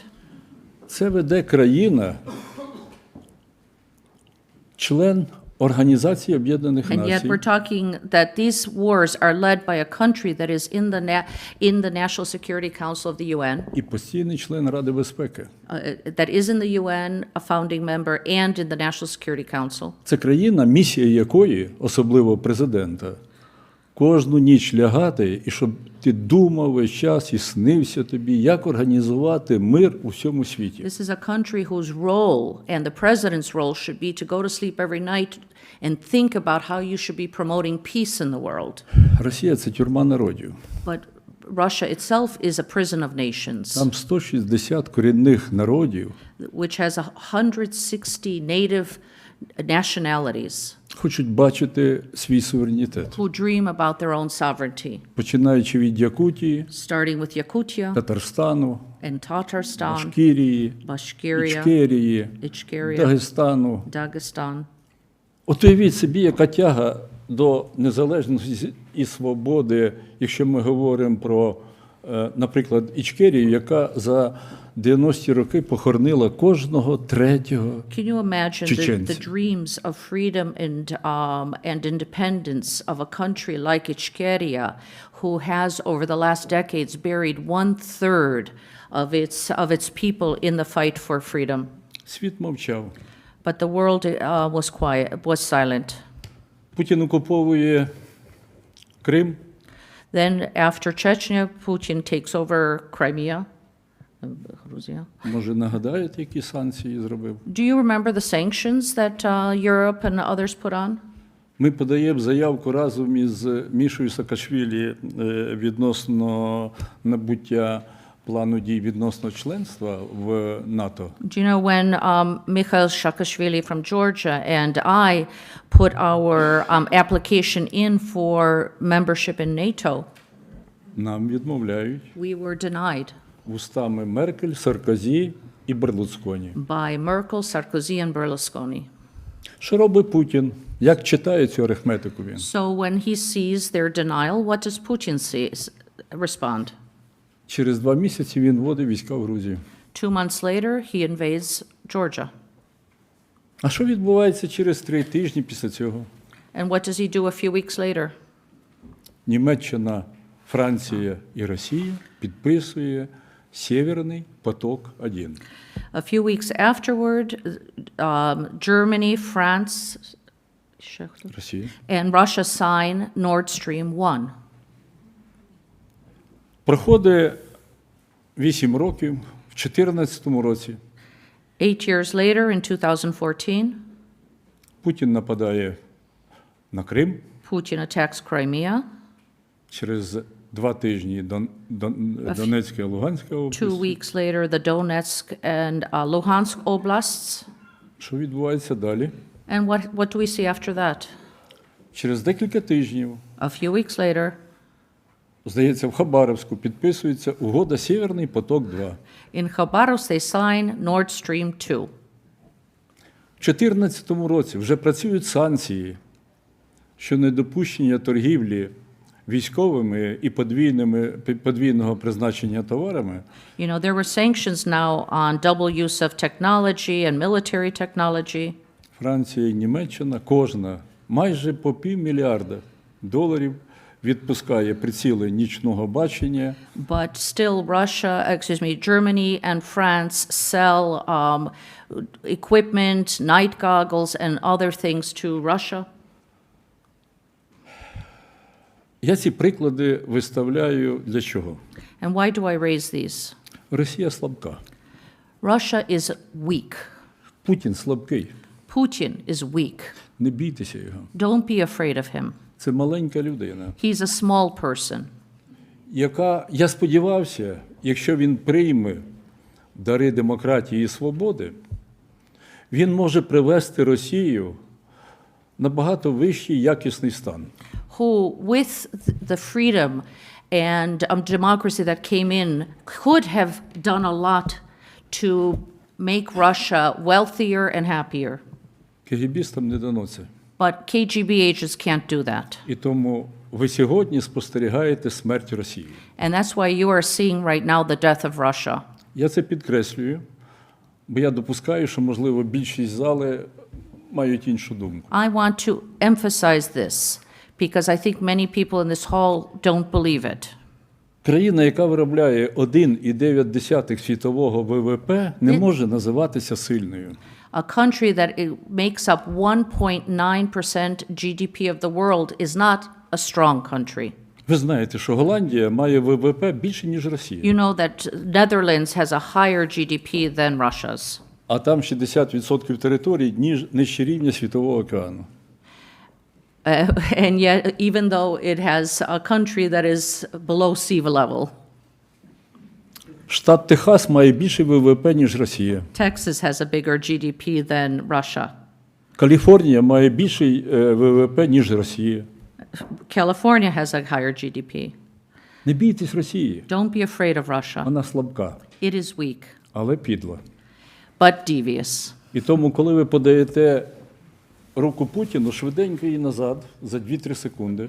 So if you give your hand to shake Putin's hand, take it away as fast as possible І рахуйте пальці, чи and у count вас how many fingers are left. 5. Коло наших партнерів 54 країни світу. There are 54 countries that have joined the alliance to support Ukraine. Ці країни виробляють 63% світового валового And продукту. these 54 countries make up 63% of the world GDP. Росія 1,9. Russia is 1.9%.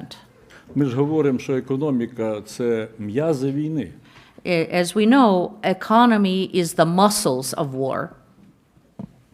У нас є політичний альянс, We have a political у alliance нас є сильна економіка. and a strong economy, Нам треба навчитися говорити одним голосом. but what we need to learn is how to speak in a single voice.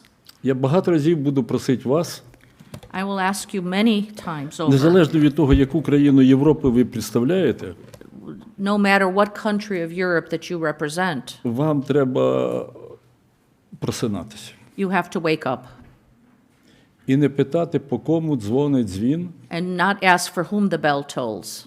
по вас. It tolls for you. Чи ви португальці, Whether you're чи in ви Portugal іспанці, чи ви or італійці. Spain or Italy. Коли Росія нападала на Україну, When Russia attacked Ukraine, у неї було 12,5 тисяч танків. it had 12,500 tanks. Я вас по секрету запитаю, а скільки танків, наприклад, було в найбільшій армії країни Європейського In Союзу secret, в Німеччині? I want to ask you how many tanks were in the largest country in the European Union? Germany. Не буду вас мучити. I won't tire you. I'll give you the answer. 400. 400. В Путіна 12,5, Putin had 12,500. в Німеччині 400. Germany 400. Причому не гарантую, що вони всі заводяться. And I can't even guarantee that they all worked. В Англії 170. England had 170. Що в нас за торжество? Що в нас за безпекова політика, що ми неадекватні? What kind of defense policy do we have that we were so inadequate in the reaction? Як трапилось, що відбулася путінізація Європи? How did it happen that Europe was Putinized? Як трапилось, що Європа, один із самих платіжних ринків світу, Путіну платить $1 мільярд щоденно? How was it that Europe, one of the strongest economies in the world, paid Putin $1 billion per day? Для кооператива «Озеро» це забагато. For the mafia cooperative Ozero that he created around himself, that was much too much. 15-20 років назад вони ще ніжки Буша отримували, щоб з голоду не померти. 15 years before that, they were still getting foreign aid from Bush to survive, and now they were being paid $1 billion a day. Ця путінізація – це кримінальна політика. The Putinization of Europe was criminal. Коли Україна платила за російський газ $480 за 1000 кубів, When Ukraine had to pay $480 for 1,000 cubic meters, Німеччина Of платила gas. $175. Germany was paying 175. І я Меркель багато разів запитував: And I used to ask Merkel many times, Ангела, як же це до теми прозорої конкуренції, Angela, how is this transparent competition вільного ринку? of a free market? Як така політика вдається? How could they conduct this kind of price policy? Весь цей газ йде через Україну. All this gas travels through Ukraine, На 1500 далі, чим ми Goes- платимо. 1,500 kilometers further, and yet you're paying a third of what we do. Сьогодні в Путіна працює більше 25 міністрів Європи. More than 25 former ministers of Europe work for Putin today. Канцлери працюють, Former chancellors, віце-канцлери працюють, vice chancellors, прем'єри prime ministers європейських великих країн of big працюють. European countries. Оце як Європа дійшла до того рівня, This is how Europe reached the level який привів до енергетичної пастки, which brought them into an energy trap, неадекватної безпекової політики. inadequate security policy. І я думаю, що це велика перемога за останні 17-18 років путінської політики. And I think this was a great success by Putin's politics over the last 17 or so years. І моє серце тішиться від того, як Європа робить висновок і трансформується But my сьогодні. heart is happy when I see that Europe is transforming and reaching new conclusions. Я пригадую перший виступ Шольца, який присвячений був війні Росії в Україні. I remember Mr. Schulz's first speech after the Russian intervention, attack on Ukraine. Приблизно 3 хвилини канцлер говорив про те, що Німеччина ніколи не дасть He Україні. started with 3 minutes about what they will never give Ukraine, І останню хвилину присвятив, що Німеччина дасть Україні. and then 1 minute on what they will give Ukraine. Це 5 тисяч касок 5,000 helmets і 2,5 тисячі санітарних сумок. and 2,500 first aid kits. Сьогодні все, що є на складах в Бундесвері, ну не все, але майже все, є в Україні. And now almost everything that was in the supply of the Bundeswehr is now in Ukraine.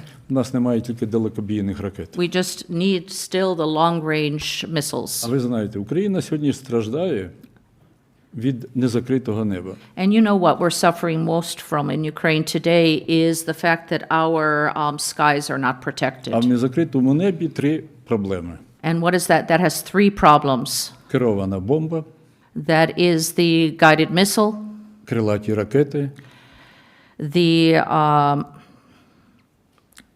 winged missiles,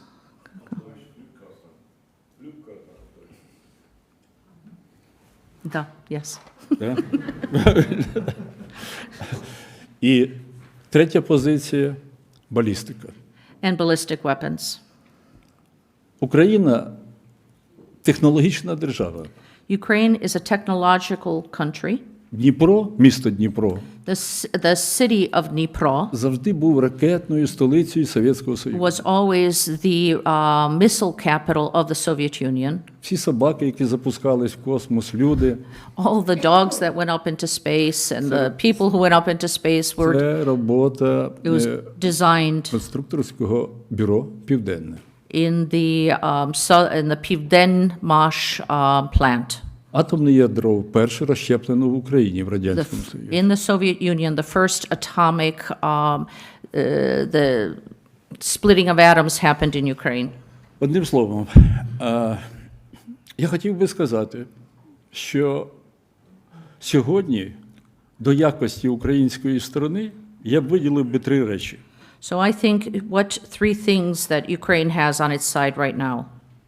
Ми маємо небувало мужню і консолідовану українську націю. We have an unprecedented, consolidated, unified nation. Із квазінації ми стали нацією. What we could have called a few years ago a quasi-nation, we are now a consolidated nation. Я рахую, це, можливо, найважливіше діло, яке за 30 років нам вдалося And зробити. I consider this maybe our biggest success of the last 30 years.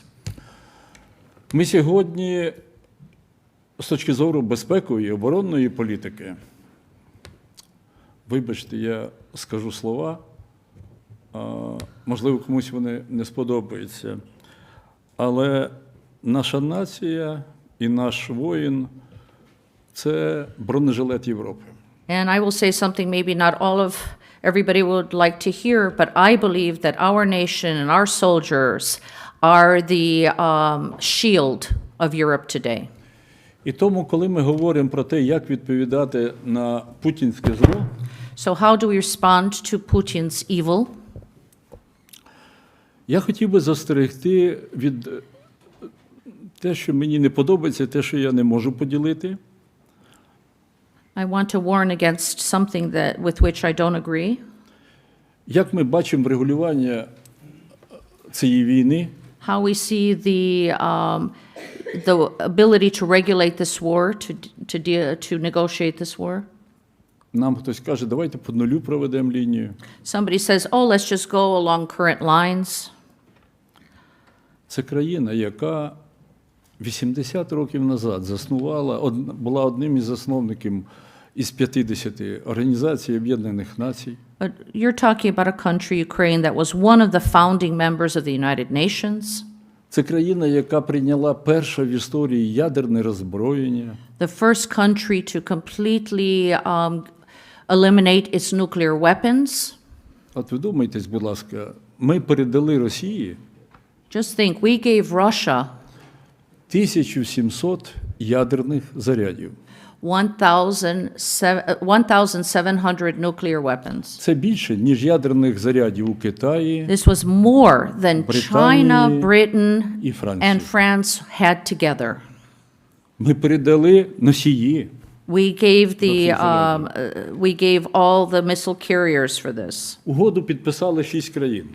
6 countries signed the Budapest Agreement, Тільки одна країна виконала її. but only one fulfilled the terms, Це Україна. Ukraine. Ми підписали більше 400 договорів з Росією, We signed more than 400 different agreements with Russia. де на кожному кроці Путін говорив, And in each step, Putin always said у нас publicly, немає жодної територіальної претензії проти we України. have no territorial claims on Ukraine. Ми повністю провели делімітацію, We демаркацію. completely created demarcation of our borders. І сьогодні нам пропонують, And now they're telling us, ну, що ж ти поробиш, так сталося. what can you do? Україна, відмовляйтеся від Ukraine, 20% своєї give up території. 20% of your territory. Путін каже, треба орієнтуватися на землю. Putin says, let's think about land questions. Вам це нічого історичного не нагадує? Doesn't this remind you of something historical? Мені це нагадує It reminds me Мюнхенську мирну угоду, of the Munich Agreement, де західна демократія where Western democracies, в знак умиротворення злодія in trying Гітлера to create peace with the criminal Hitler, погодилася на здачу національних інтересів одної із територій. decided to give up one of the countries to make him happy. Пам'ятаєте, як Чемберлен приїхав Do you remember when Chamberlain London. returned to London сходить з літака, and came off the airplane каже, я вам привіз мир. and said, I am bringing you peace. Якби цього не було, ви брили окопи на сході Європи, If I didn't do this, you would be building trenches в країні, яку ви навіть на карті не можете in a знайти. country in the east that you couldn't even find on a map. І через декілька днів And a few days later, Уінстон Черчилль йому каже, Winston Churchill said to him, знаєш, прем'єр, ти привіз не мир, Prime Minister, you did not bring us peace. ти привіз війну You brought us war і ганьбу. and shame. Так ось, ви знаєте, коли мова йде про умиротворення Путіна, So when we talk about somehow appeasing Putin, давайте не будемо робити чергову помилку. let's not make the next mistake. Вчимось у історії. We have to learn from history. А як знову таки сказав Черчилль, And as Churchill said, історія – це великий вчитель. history is a great teacher. Тільки одна проблема, що у неї погані учні. The problem is that it has bad students. Ну, це не про нас. Це не про нас. We're not talking about ourselves here. Тому, шановні, So, my friends, я останні 3 позиції хочу the last висловити. things I would like to say. Перед нами і вами одна задача стоїть. Before us, there is one assignment. Путін повинен бути переможений. Putin must be defeated. Нам треба зробити 3 речі. So we have to do 3 things. Що найбільше убавляє можливостей Путіна? What gives Putin his greatest opportunities? Це політика його доходів. First, that is his revenues, his income. 65% його доходів 65% of his income – це доходи нафтові. is oil.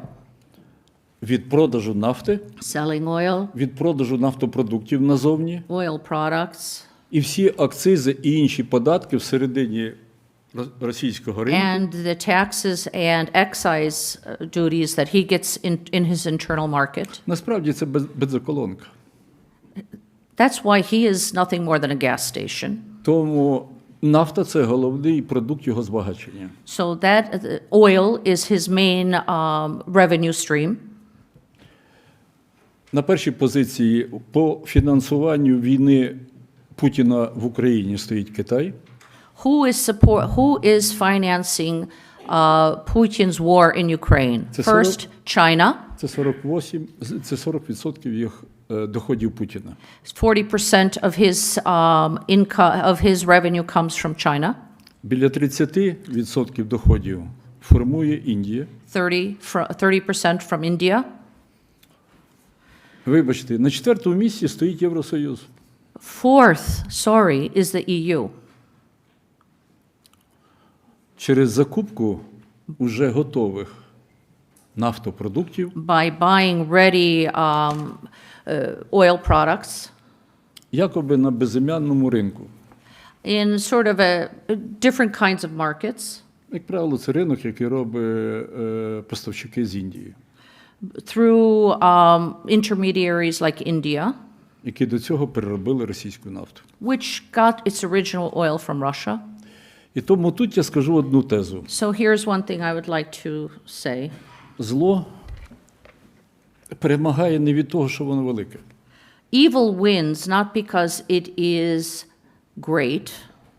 Завжди повинно перемагати добро. Good should win over evil. Но між добром і злом But between good and evil, інколи буває велика армія байдужих. there is always a big army of the indifferent. От якраз їхнім іменем і перемагає зло. And that's how evil wins, through those who are indifferent. І для байдужих підготовлено, як ви знаєте, 9-те коло пекла. And that's why the 9th circle of hell is for the indifferent. Байдужість – це зло. Indifference is evil. І тому у цьому блоці задач, я думаю, якщо ми переступимо через байдужість, If we are able to overcome indifference, ми тему доходів казни Путіна досить легко we'll be able to вирішимо. resolve the problem of the profits that Putin makes. Друге, що нам потрібно, Second, вже і все, now and everything, зброя. weapons. Ми багато можемо робити, в тому числі унікальної модернової зброї, як країна, як бізнес. We ourselves can make a lot of unique, innovative weapons. Але з тих 3 речей, які я назвав попередньо, це речі, які потребують часу. But they take time. Втратити час And losing this time, – це втратити багато людських життів. this is losing lots of human lives. І мова йде не зеків Путіна, And we're not talking about the criminal prisoners that Putin uses from his а prisons, наших героїв. but we're talking about heroes. Тому співпраця у наданні Україні належної зброї So cooperation in giving Ukraine the weapons that it – це needs найбільше, що нас наближає сьогодні до перемоги. is the thing that will bring us closest to victory.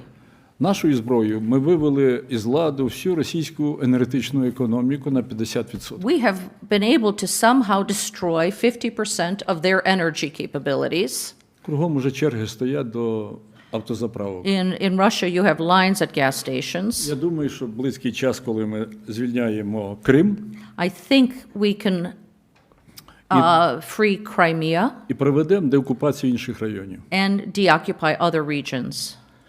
І просив би вас бути настирливо активними у And I ask you цьому to be питанні. consistently active on this Не issue. питайте, по кому Don't дзвонить. ask for whom the bell tolls. Ми робимо реалізацію безпекової політики We are realizing, we are fulfilling the security policy вашої країни і вашої нації. of your countries, your nations. Тому Європа, будь ласочка, Europe, please просинайтеся. wake up. Thank you.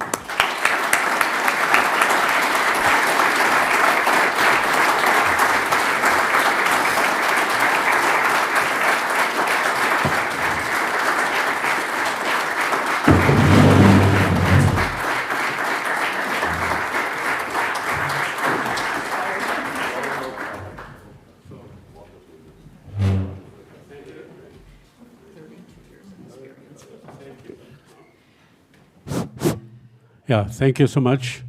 I think the applause has more than just shown how much your speech and your analysis moved the people, not only convinced them, but obviously moved them. And I think it's highly interesting. I mean, if I look what you said, President, what Chancellor SCHÜSSEL said before, I would say, just in your last words, it really came very clearly out, the mindset of people, the will of Ukraine to keep its territory, to fight, even if it is enormously difficult. And we really admire, I mean, nobody really expected that Ukraine could withstand such a long time against Russia. This was almost a miracle. And the other question you also spoke about was, you said, the economy is the muscle of war. And this is also what Wolfgang SCHÜSSEL said. The economy was the first item he mentioned as the basis for our future. And therefore, I just wanted to ask Wolfgang, we are in a situation where the whole world economy is in turbulency. What can Europe do? What can Europe do to strengthen its position? What should it do in order to keep its position within America and China, and at the other hand also to guarantee its own future? Thank you. Good question.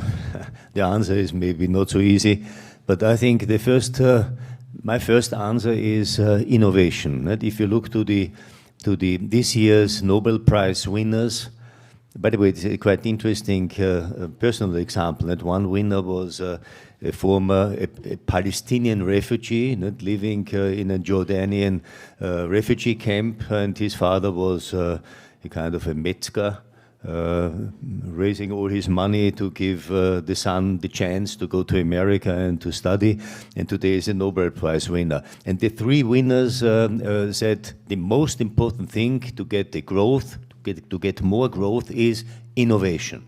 So I think innovation for Europe is the key. Second, we need a growth agenda.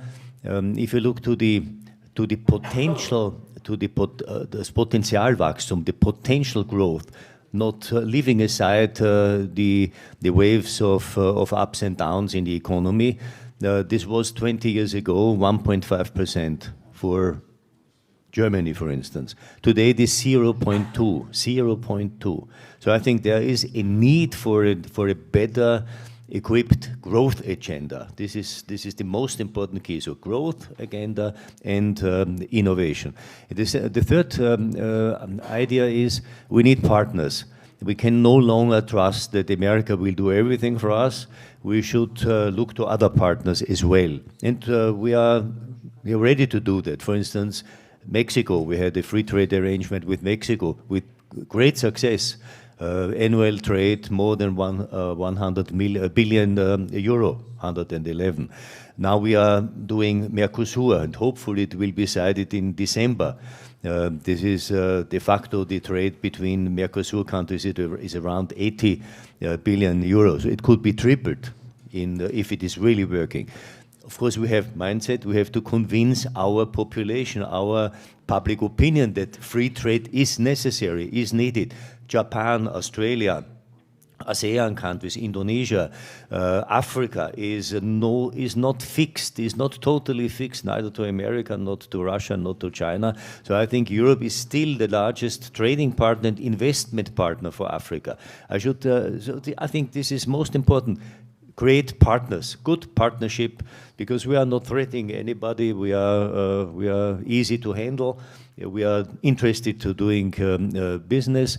And I think these three elements, innovation, growth agenda, and seeking partners, good partnership, that would be an excellent example to do a better job in economy. Thank you very much. And maybe question for the President. How do you see the economic future of Ukraine? I mean, having certainly, or being a heavyweight in production of wheat and agricultural products, at the other hand, is not so easy if you are thinking of integration, because of course the agricultural market is the only really fully integrated market within European Union, and therefore will not be so easy. And maybe as a third factor, if you look at now the destruction in Donbass, and Donbass always used to be the industrial heart of Ukraine, you know, how do you see the future, economic future of Ukraine? Дякую за запитання. Thank you for this question. Почну з того, що за ці останні 3 роки ми втратили 50% енергетики. I would like to begin by saying that over the last 3 years, we've lost 50% of our energy. У нас було працюючих 6 НПЗ. We used to have 6 oil refineries, Жоден не працює. none of which work today. У нас було 5 хімкомбінатів величезних, We had 5 huge chemical factories that are no longer яких working, трималося сільське господарство України. that were producing all the fertilizer and other things needed for agriculture in Ukraine, Жоден не працює. none of which are working today. У нас зірвана найбільша в Європі гідростанція. The largest hydroelectric station in Europe has been destroyed. У нас окупована найбільша в Європі ядерна станція. The largest nuclear power station in Europe is occupied. Проблемна металургія, We have problems with the metallurgy companies. бо багато комбінатів у нас під окупацією. A lot of the factories are in occupied territories now. Ну, про чорне я вже більш не хочу говорити. Я як економіст хочу вам сказати, що я надзвичайно великий оптиміст. But despite everything, all the negatives I've given you, I am still very optimistic.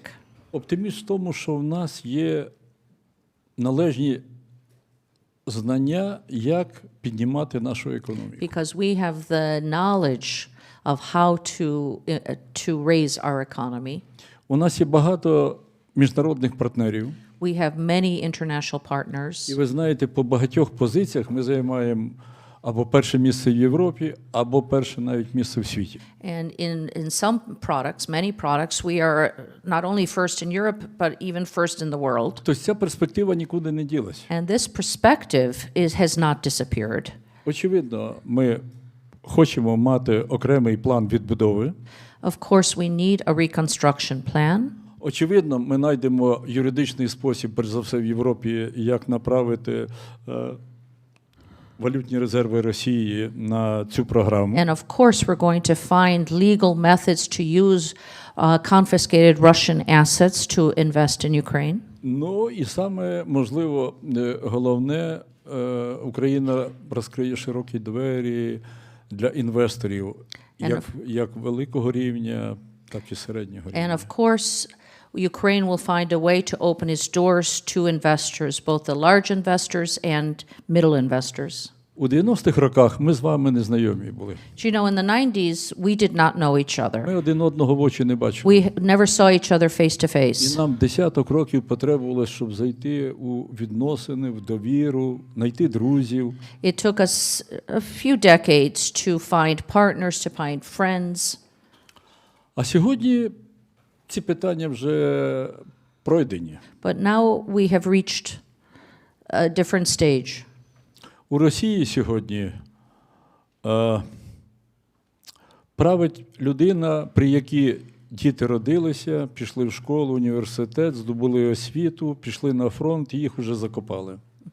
Оце перспектива покоління. And we have found trust amongst ourselves. But looking at Russia, where you have an entire generation of people who have been born, grown up, been educated, gone to the army, and been buried under one leader. Оце жить путінській Росії. That's what it's like to live in Putin's Russia. Сьогодні кожний день на українських полях бою гине від 900 до 1400 росіян. Every day on the front lines of Ukraine, from 900 to 1400 Russians die. Послухайте, що це за бойня, коли за 10 днів ми знищуємо росіян скільки за 10 років було знищено в Афганістані? What kind of war is it when in 10 days we're able to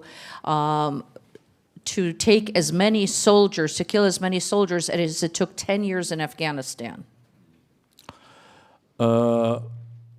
То країна, де немає опозиції.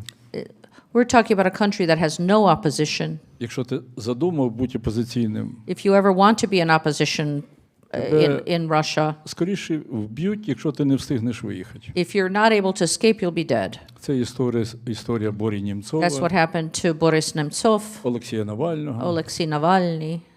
Це країна, яка позбавлена свободи слова для населення свого. A country that allows no freedom of speech. Сьогодні у путінських в'язницях знаходиться скільки журналістів, скільки не знаходилось при Сталіні.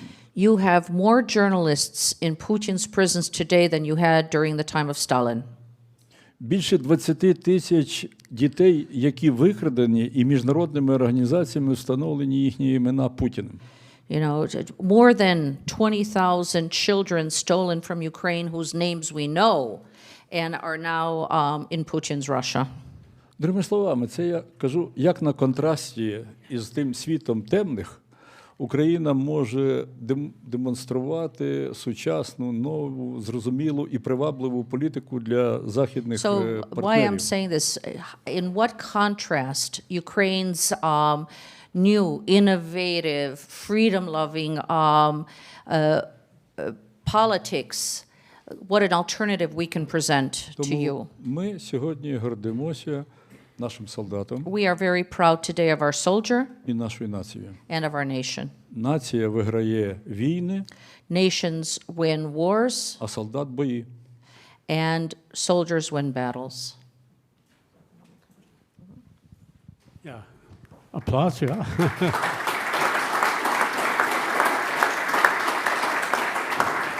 So, before we go into our break, we will have the opportunity also to listen to a very short statement of our Minister for Foreign Affairs. She was the first one who was ready to participate in this conference, but then had to change her plans, as it sometimes can happen when you are in government. So we will hear. But before that, I just wanted to ask one more question to Wolfgang SCHÜSSEL. Wolfgang, you gave us just a clear best example of your ideas.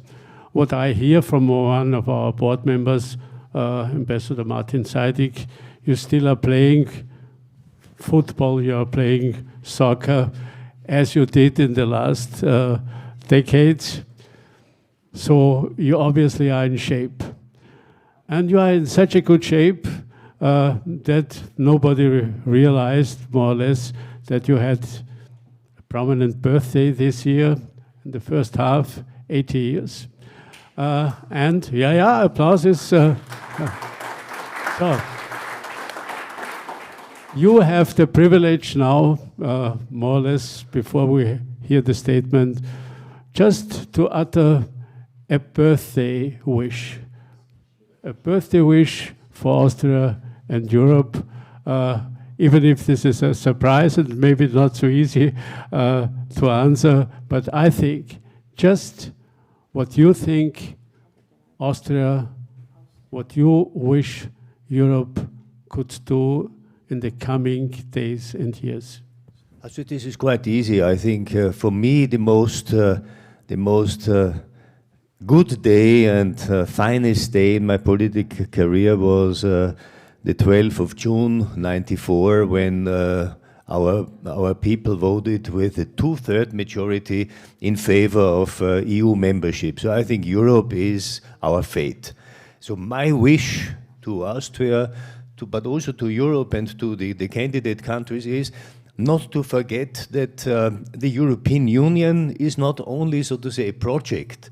This is de facto the finest project in history to bring together today 27 member states, but 10 are attending, 10 are candidates, and eventually much more are interested to come into this interesting circle. And the principle is to guarantee peace inside the community, not forgetting that in the 200 years before, we had 300 wars between our nations. So this is over now for 80 years. So I think keep the European flame alive. This is my wish. And also for the candidate countries. I think maybe it's not so popular today to say that Ukraine and Moldova and Albania and all the other candidate countries are potential member states, and we should be open, we should prepare the way, we should help them, we should support them, give advice. But this is the most important thing today for leaders, but also for intellectuals or interested people supporting the European idea. So be aware of that. This is my wish. Thank you so much.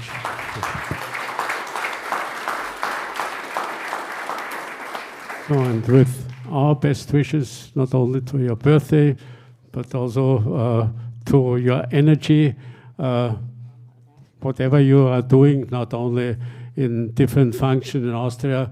Many people are not aware that Wolfgang still is also president of Konrad Adenauer Stiftung, an Austrian, is at the top of the most prominent German Stiftung. Okay, he's in Bertelsmann Stiftung and in many other functions. Okay, we wish you all the best.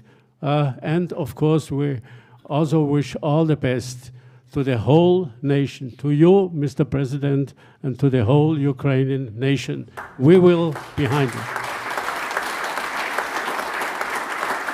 Okay. And now, please listen to our Foreign Minister. Dear ladies and gentlemen, I'm delighted to have the opportunity to share a few thoughts with you today, even though I sadly can't join you in person.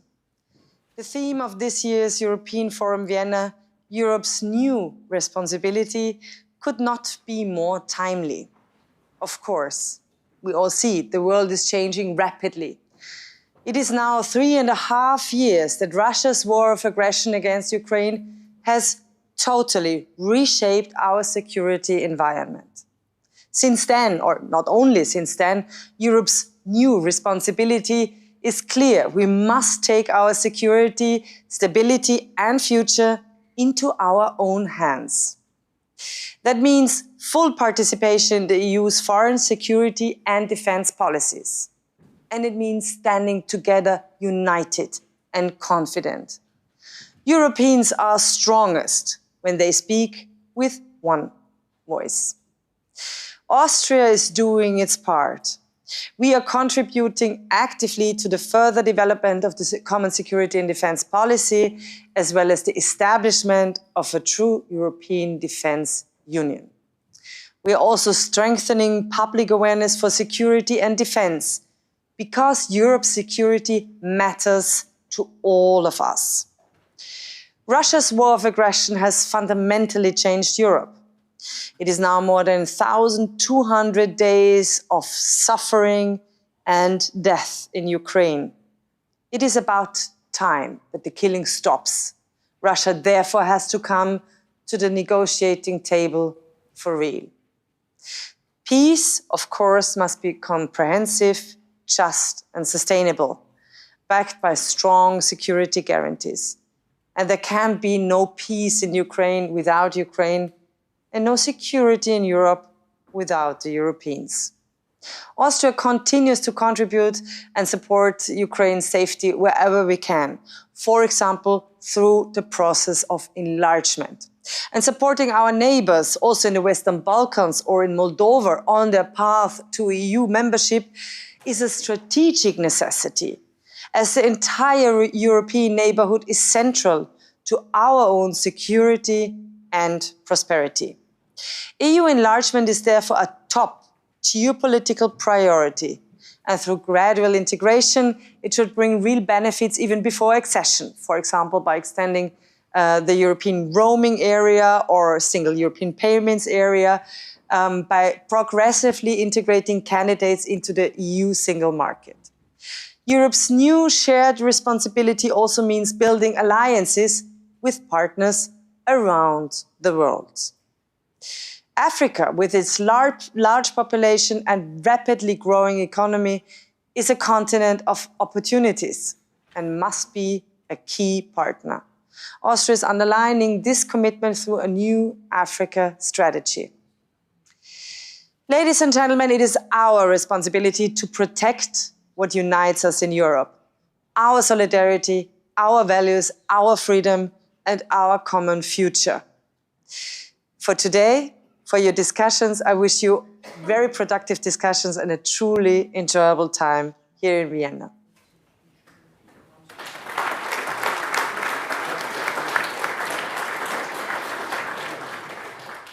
Thank you very much. It was an exciting session, and now you deserve a break of 15 minutes. Please be on time back at your seats, because it will continue to be interesting.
Ladies and gentlemen, thank you so much for joining us for the next session.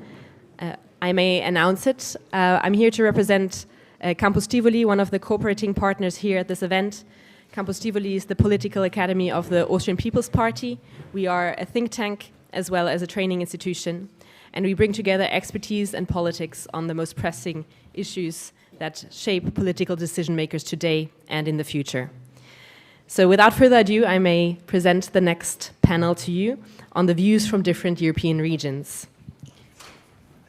First of all, Benita FERRERO-WALDNER, who is a diplomat and a former European Commissioner for External Relations and European Neighbourhood Policy, as well as the former Federal Minister for Foreign Affairs of Austria. Thank you so much. Richard Burton, who served as Minister for several ministries in Ireland for the Fine Gael party. Economist by training, he has worked for the Central Bank of Ireland and the Economic and Social Research Institute. Volodymyr Orytsko, former Ukrainian Minister of Foreign Affairs, as well as former Ambassador of Ukraine to Austria.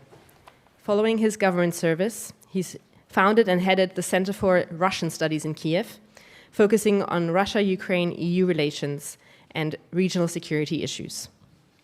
And last but not least, Theodosios Georgiou. He's the president of the Atlantic Treaty Association, an organization devoted to promoting transatlantic relations and public understanding of Euro-Atlantic security. Previously, he has worked in senior government positions in Greece. The panel would be moderated by Zinkanell, the director of the AIES. Thank you so much. I wish a pleasant discussion.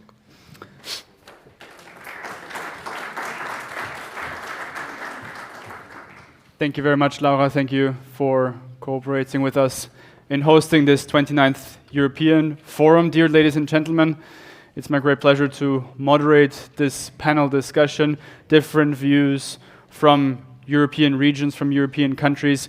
We have a very diverse panel, as we have heard through the introduction of the speakers. We will hear different perspectives, different point of views. And I would like to start with our former Austrian Minister for Foreign Affairs and former EU Commissioner, Benita FERRERO-WALDNER, for your opening statements. Thank you very much for being with us.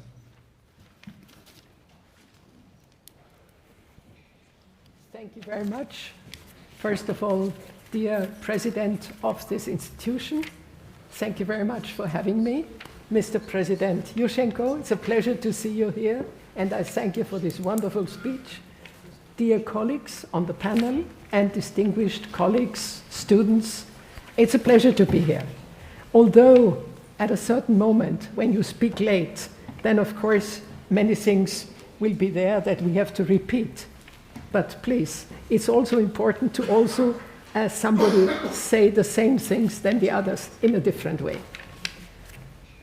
Therefore, of course, we have heard, I think all of us, we are aware that today the geostrategic situation of the world has changed so much, is being marked by upheavals, significant transformations between the great powers and from the transatlantic to the Indo-Pacific. And of course, the rivalry between US and China, the Russian war against Ukraine and her military power, as well as also the emerging global actor India, and the aspiration of many others like Turkey, Indonesia, etc., in the global south. All of that has changed the situation. And that, of course, has a huge impact on the European Union.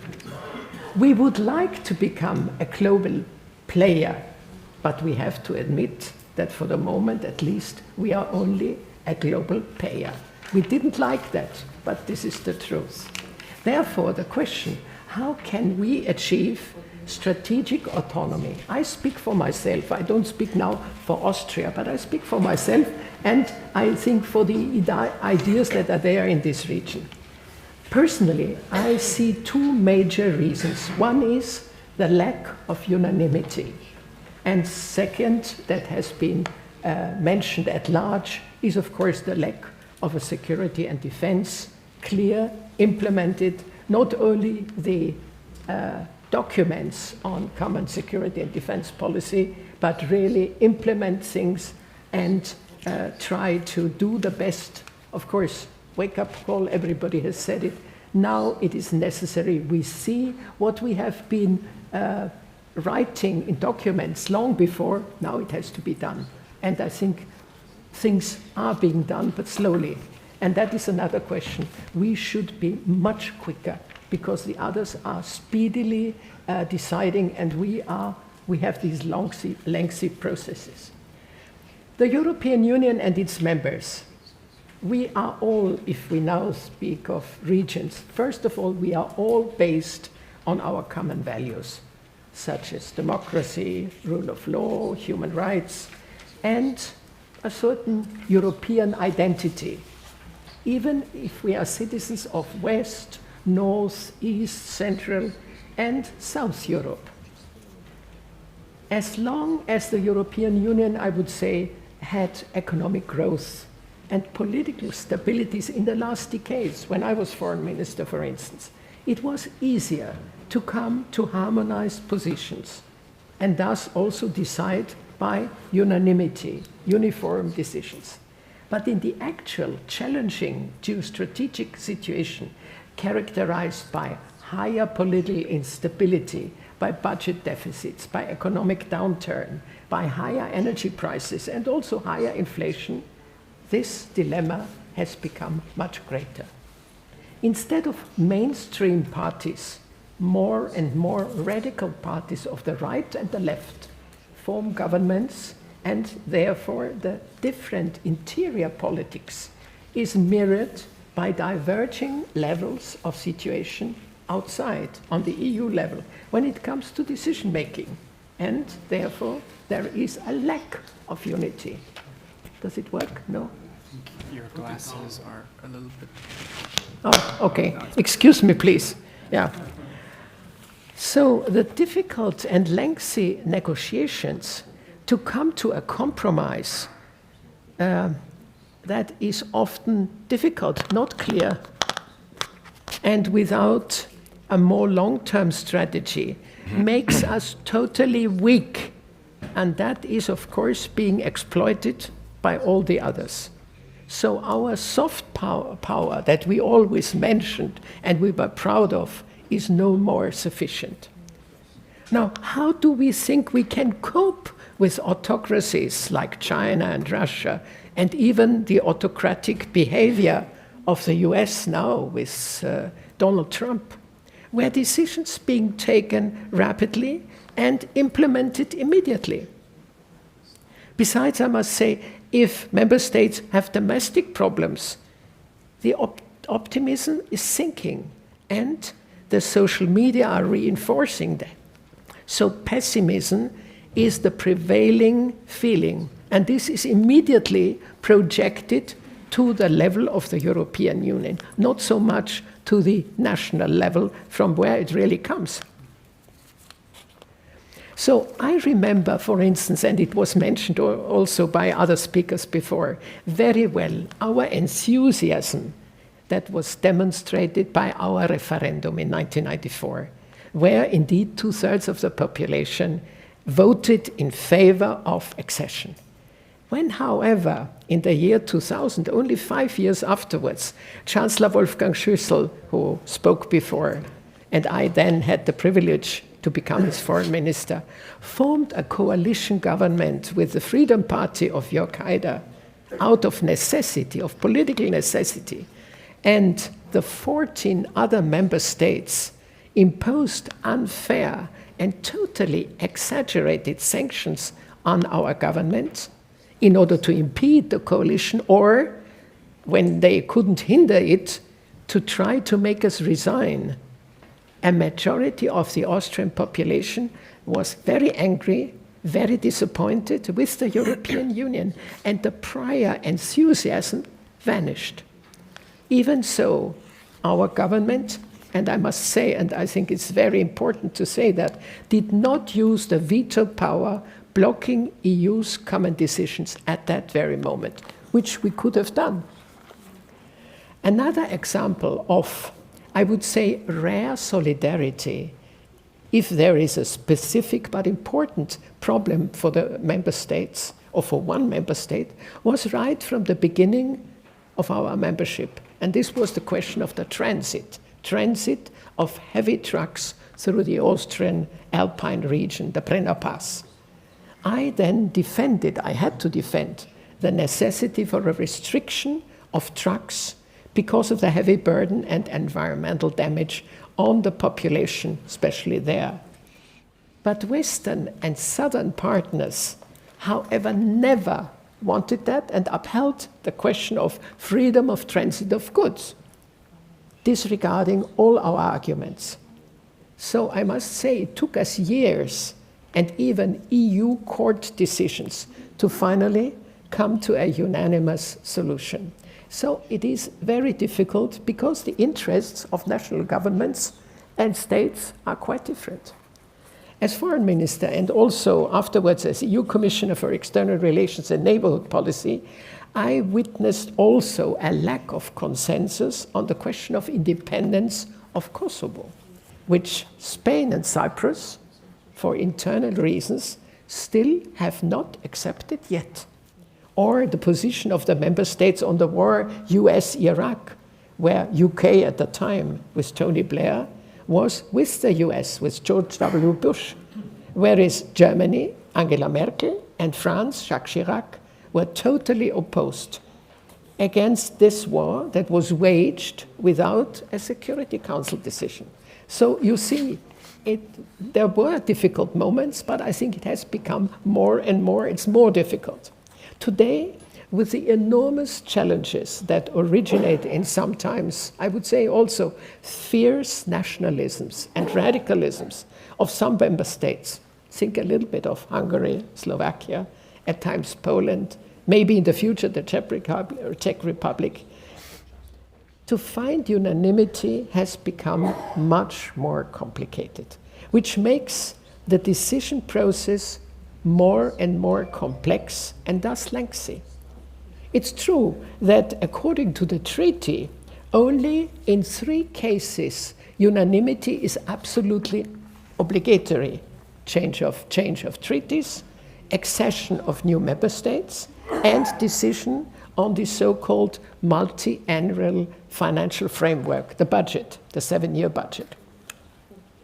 Furthermore, it's also true that there are the so-called passerelle clauses, according to which issues can be decided by qualified majority on the condition that the principal first decision by everybody has to be taken by unanimity, but also that is sometimes very complicated. So think, for instance, of the Russia's war against Ukraine and the diverging position of member states towards sanctions, to the delivery of military equipment, or also the question of continued financial support for Ukraine. We have spoken about that, but I see always these difficulties. Or think of the issue of the war between Israel and Gaza and the question of recognition of a Palestine state, where countries like Spain, France, Ireland, and others undertook this step recently, whereas in order the recognition should be, whereas we think, Germany, Austria, Czech Republic, and others, that the recognition should be at the end of a negotiating process. So all that, of course, does not make us stronger, makes us weaker. Or on migration, where some member states refuse to take the migrants in, whereas others, Germany, Austria, Spain, Italy, and so on, have to cope with a great influx. Or on the strong affinity of Spain and Portugal with Latin America, that is quasi their hinterland, whereas we are focusing more on the eastern neighbors and the Balkan countries. And others, like before UK, but also France, they were particularly dedicated to Asia or to Africa. I think we start to learn, as you just have heard from our foreign minister. And I think the most serious is the question of unanimity for the EU accession of candidate countries. Indeed, I think Austria always has been very much in favor of first the Balkan countries, but also the others, in total of 10 member states. But every chapter in the negotiation has to be closed by consensus. So it's very complicated. How should we go on more quickly? So again, the big powers exploit this weakness. It's easy to do that.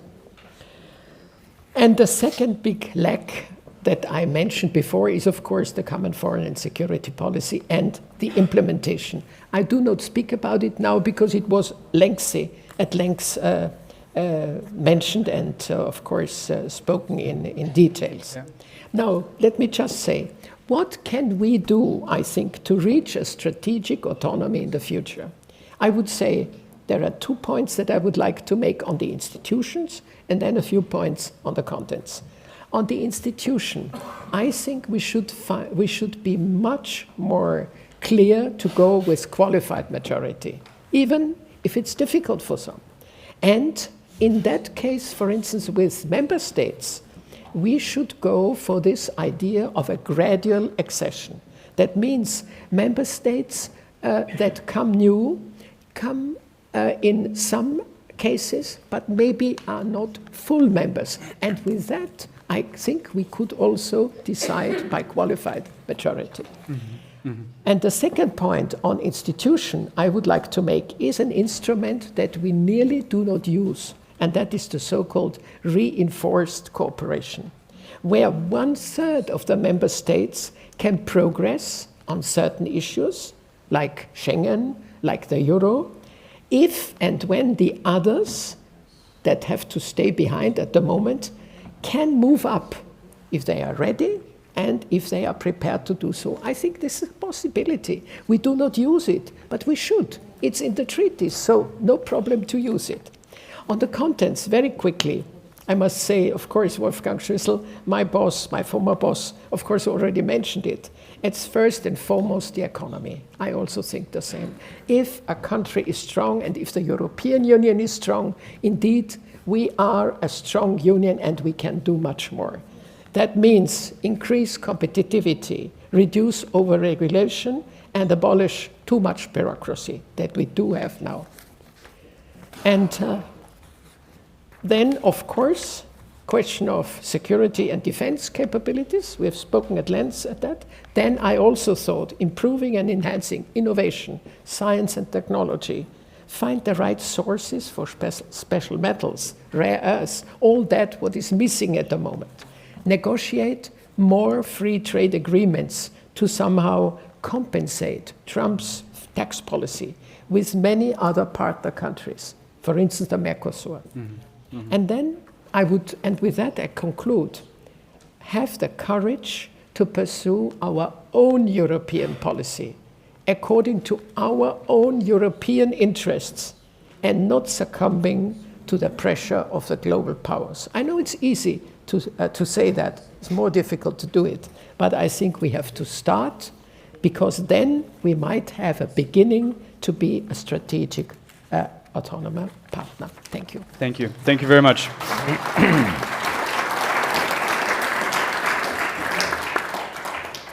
Thank you very much, especially for also elaborating on this lengthy and complex process when it comes to unanimity, when it comes to the accession process. I have one very quick follow-up question in that regard. If I do remember correctly, and you pointed it out, closing and also opening every chapter is also part of this unanimity vote. And I think there are in total 150 or even more times the EU member states have to vote when it comes to the accession process. Is the qualified majority here the way to go to avoid that the same mistakes that have been made with the Western Balkan countries in their accession are now being made when it comes to Ukraine and Moldova? I personally think so. I think we have to go forward. We want to do it. We have the political will, as we say, but then in reality we don't do it. So that would be a possibility to overcome the difficulty. Yeah. Yes. Yeah.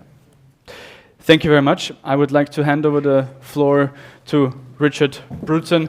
As he has been introduced already, you have had various positions in the Irish government over the last 4 decades. I think you have served in total in 5 different minister positions, amongst others, Minister of Education and Skills, but also for Communication, Climate Action, the Environment, but also for Jobs and Enterprise and Innovation.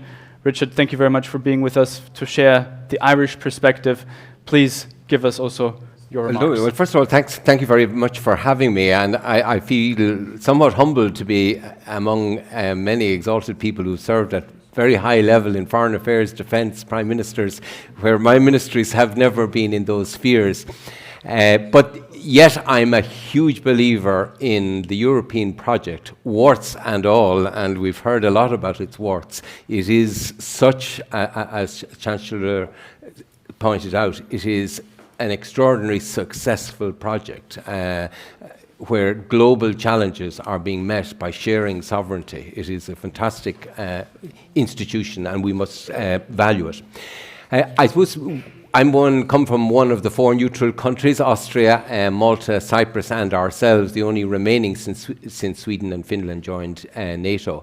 And I think the first thing that needs to be said is that, the changed security environment, which we've all heard about, I'm not going to repeat, it has dramatically changed the position of neutrality in many ways. 3 ways in particular. First, I think it has undermined what would have been the traditional marks of neutrality going back to the Hague Treaty of 1906, where belligerents were very clearly defined, boundaries of activity were clearly defined. Clearly in the world of hybrid war, that sort of neutrality is completely gone. The second element is that no neutral country can hope to have an independent security and defence policy. The concept of independent operation in such an interconnected world has completely gone. And the third point, which is important for Europe, is that weakness in any one of the links in the chain can weaken the entire European system. And we as a small country, for example, we have a maritime area that is 10 times the size of our land area. It has some very important strategic resources in it already, such as communications infrastructure. It has a massive potential for renewable energy to reduce our dependence on fossil fuels. And the level of surveillance and oversight of that asset is way deficient in our case. So, I think the point I would make about neutral countries is no neutral country can any longer afford to step back and pretend that we are our own island. We have to be completely engaged. And I think in Ireland there has been a lot of debate from before the Ukraine war about the need to step up and take our responsibilities seriously. There's a bit echoing, I think, what the Secretary General said earlier. There have been many good policy papers and discussion. The issue now is implementation and the level to which we both invest strategically, but also cooperate in the collaborative structures that Europe has provided for us. The second point I would emphasize that security is not just a military matter alone. The vulnerability of our energy systems, of our health systems, of our political system, these are all elements of our security. And any robust security strategy has to address those. And I absolutely agree with President YUSHCHENKO when he said that no country should fail to have security as a national priority. It should be one of the key issues, and I don't think that is yet the case in countries like our own. And I think to change that, what's crucial is citizens' support. And I think a number of speakers have emphasized that. We are in all of our countries seeing huge disillusionment with institutions, with political institutions, and voters are drifting away. That has been weaponized, as we've heard, through social media and through artificial intelligence to create this sort of binary politics where people give very little consideration to issues. They want instant answers, yes or no, and it has been exploited by political forces that are very inamicable to the European project, and that is the reality. So I think we need to double down on, I know the European Union has introduced this concept of a democratic shield looking at how our democracies work. But I think we need to invest much more imaginatively in making our institutions engage with citizens in new ways. There are countries who are doing this much better than the Union is doing. Estonia within Europe is much more advanced in trying to develop new forms of engagement. Taiwan is a country that has developed, on the back of the COVID, have developed much enhanced levels of trust in government as a result of engagement processes that are imaginatively designed, use artificial intelligence not to undermine and play on human weakness, but to harness artificial intelligence to enhance the power of democracies. And we need to invest time on that. I think the other point, and I'll try and keep my comments short. In a country like our own, where you required a referendum to change treaties, I think we need to be extraordinarily cautious about the extent to which we advocate treaty change before we have sweated the assets of the existing treaties. And I see the white paper, which recognizes the position of neutral countries and talks about the open architecture and the variable geometry, which it advocates for. I think that is really important. Because if our citizens are confronted with a choice that they haven't been prepared for around treaty change, I think it would be very hard to win that. Whereas the model we have is one of evolving the capacities of our existing institutions. And I think a lot of what is in the white paper is pointing the path down that way. But we're only at the foothills of the level of implementation. So I would warn against trying to put, as I would see it, the cart before the horse of forcing treaty change before we've exploited the capacity of our existing treaties. Because we, citizens, and I don't think Ireland is alone, and I think there are many who would weaponize the unease of citizens facing into treaty change. So I think we need to be cautious around that. But the last thing I think we need to end on a bit of a note of caution, and I'm a big music fan, a big fan of Leonard Cohen, and his great anthem ends with the line, there is a crack in everything and that's where the light gets in. And I think we need to look to that light within the European Union. Things are depressed now. You see the way in which these global power politics are trying to destroy multilateral institutions like ours. We need to double down on the importance of the multilateral approach that's at the heart of the European project, not undermine what is now called soft power. I think we've seen some of the decisions, for example, in the UK, where they enhanced defence spending at the time they cut their investment in overseas aid. I think that is not the direction we need to be going. I think we need to position ourselves very, very clearly, not as trying to be a rival to these power brokers and transactional politicians. We need to double down on the core value of resolving global challenges through shared sovereignty and common approaches and new innovative tools to address these challenges. And I think that's something that I think Martin at the very start of this thing said, don't allow our vision to alter. And I think that was a very strong point. We need to stick to the strengths that this project has already brought, and in this darker time, double down on those important elements. Thank you. Thank you. Thank you very much.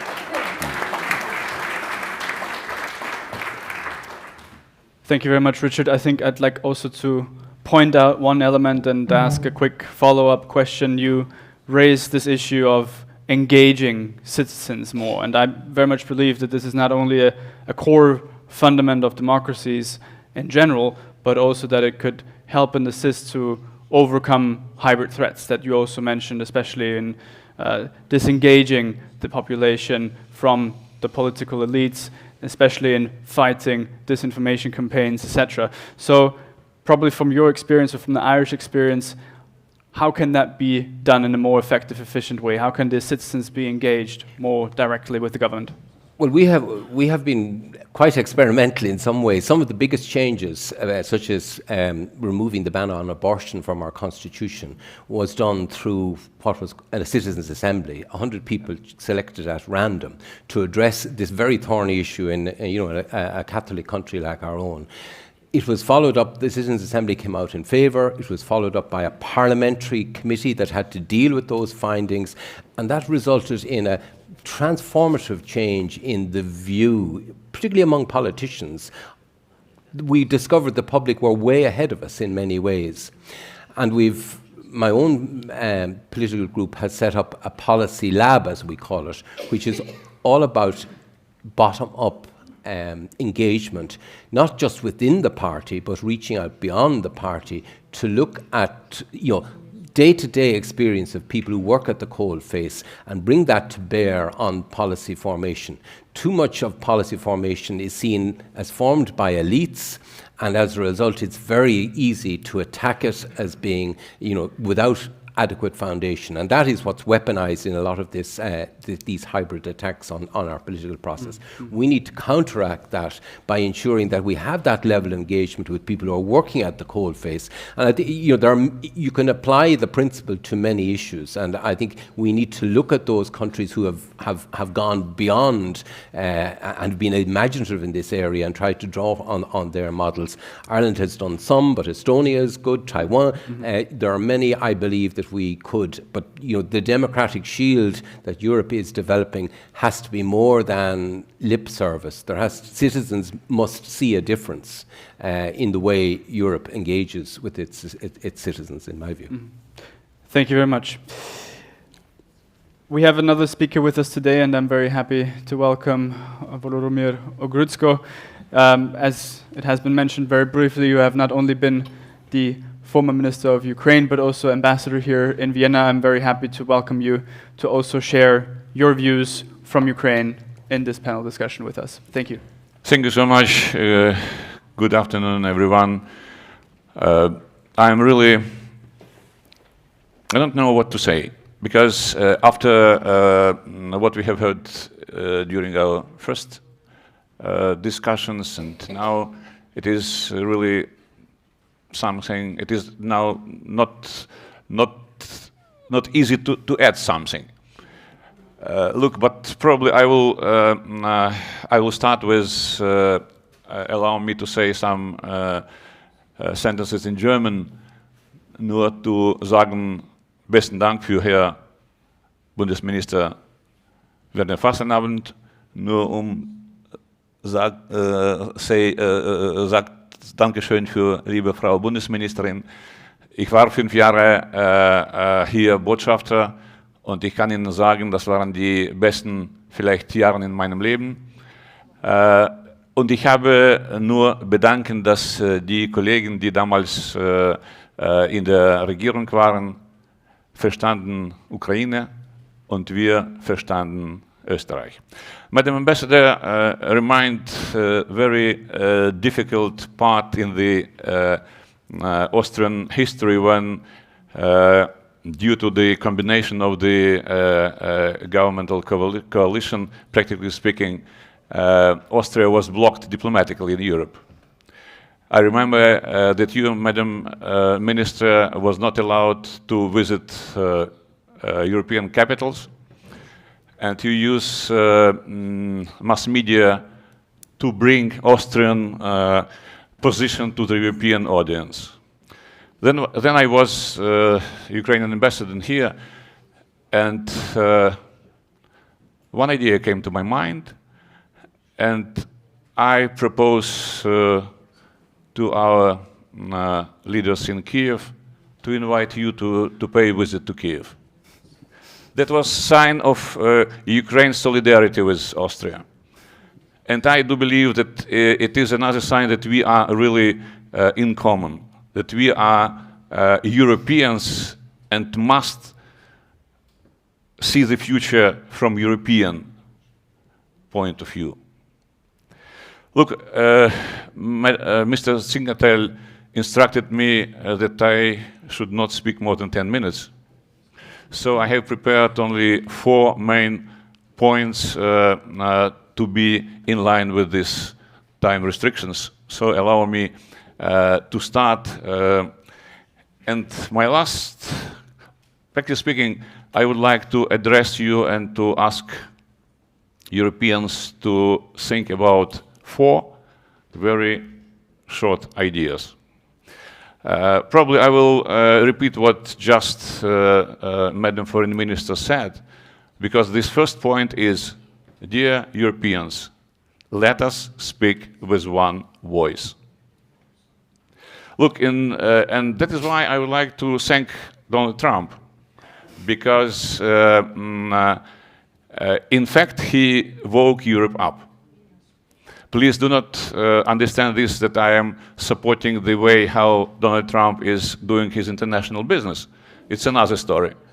But nevertheless, he was really somehow a political earthquake. One which showed to every one of us, let us look around what is happening here. And this is very, very, in my view, acute question, because for more than 80 years, Europe was asleep.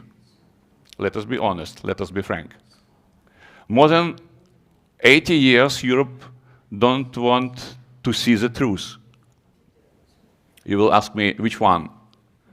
This is truth about Russia. Very simple answer.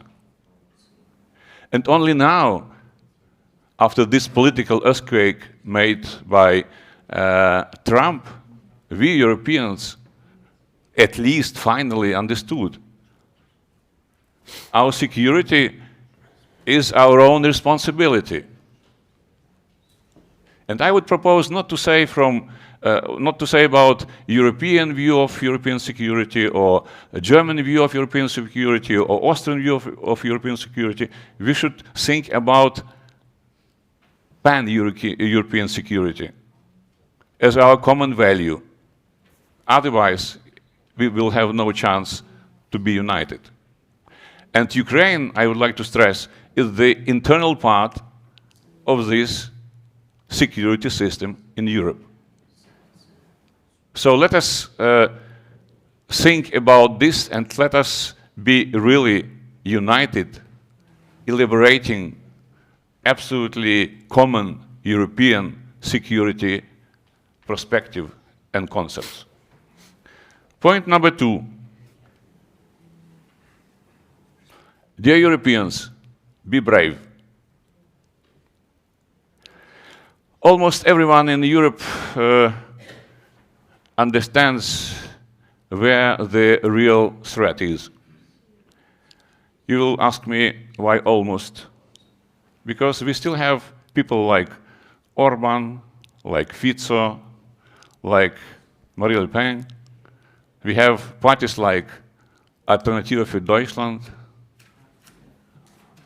and so on and so forth. We still have people who believe in so-called Russian democratic opposition,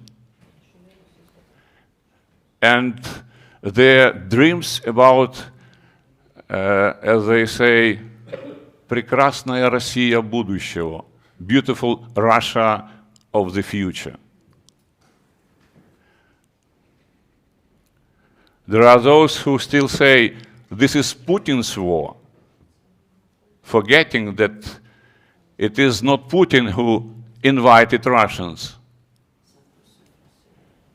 These are Russians who bought Putin. Very simple to understand, but unfortunately not for all. Probably you remember the name of Vladimir Lenin. It was leaders of the Bolshevik terrorists in Russia. He said, better say, he called these people useful idiots. He died exactly 100 years ago. But as we see, useful idiots are still alive. But on the other hand, we have a good news as well. Many, I would say, overwhelming majority of all European governments and politicians do understand where this real threat comes from. And this is Russia. And using this opportunity, I would like to thank all of you, our European friends, for your assistance, for your help, for your solidarity. I would like to thank also our Austrian friends for humanitarian, political, diplomatic, etc., assistance. For the time being, we don't say about military assistance, but let us hope this time will come very soon.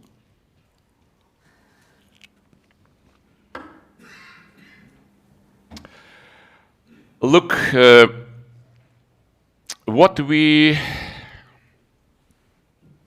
is lacking? In my view, there are two things: speed and political determination in decision making. I will give you two simple examples. What President YUSHCHENKO just mentioned in his brilliant speech, two elements. One, long-range missiles to destroy Russia from inside. This is absolutely important issue. Second point, Russian frozen assets in Europe. Look, I'm sure that these both problems will be solved. The point is when. Because you should know every day of delay means, in our case, new victims, new casualties, destroyed villages, destroyed cities. I have counted on my phone since we started our discussion today, and I have the possibility to see how many attacks being held on Ukraine every hour. I counted 17 from 9:00 of today. 19 attacks on Ukrainian cities. So this is the price of delay. That is why my appeal to you, dear European friends, is very simple. Be brave. You have very good example, and this is Ukraine. My third point. Dear European friends, please do understand that the era of disarmament is over, as well as the era of neutrality. You cannot be neutral while discussing the question of your security. We are or white or black in this particular issue. There are no gray tones.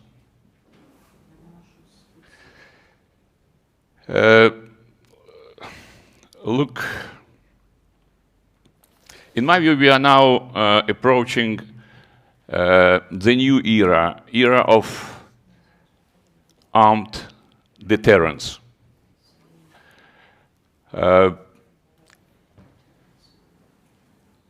Between European democracies and barbaric Russia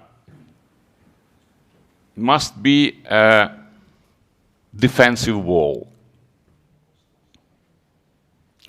It should not be unarmed observers.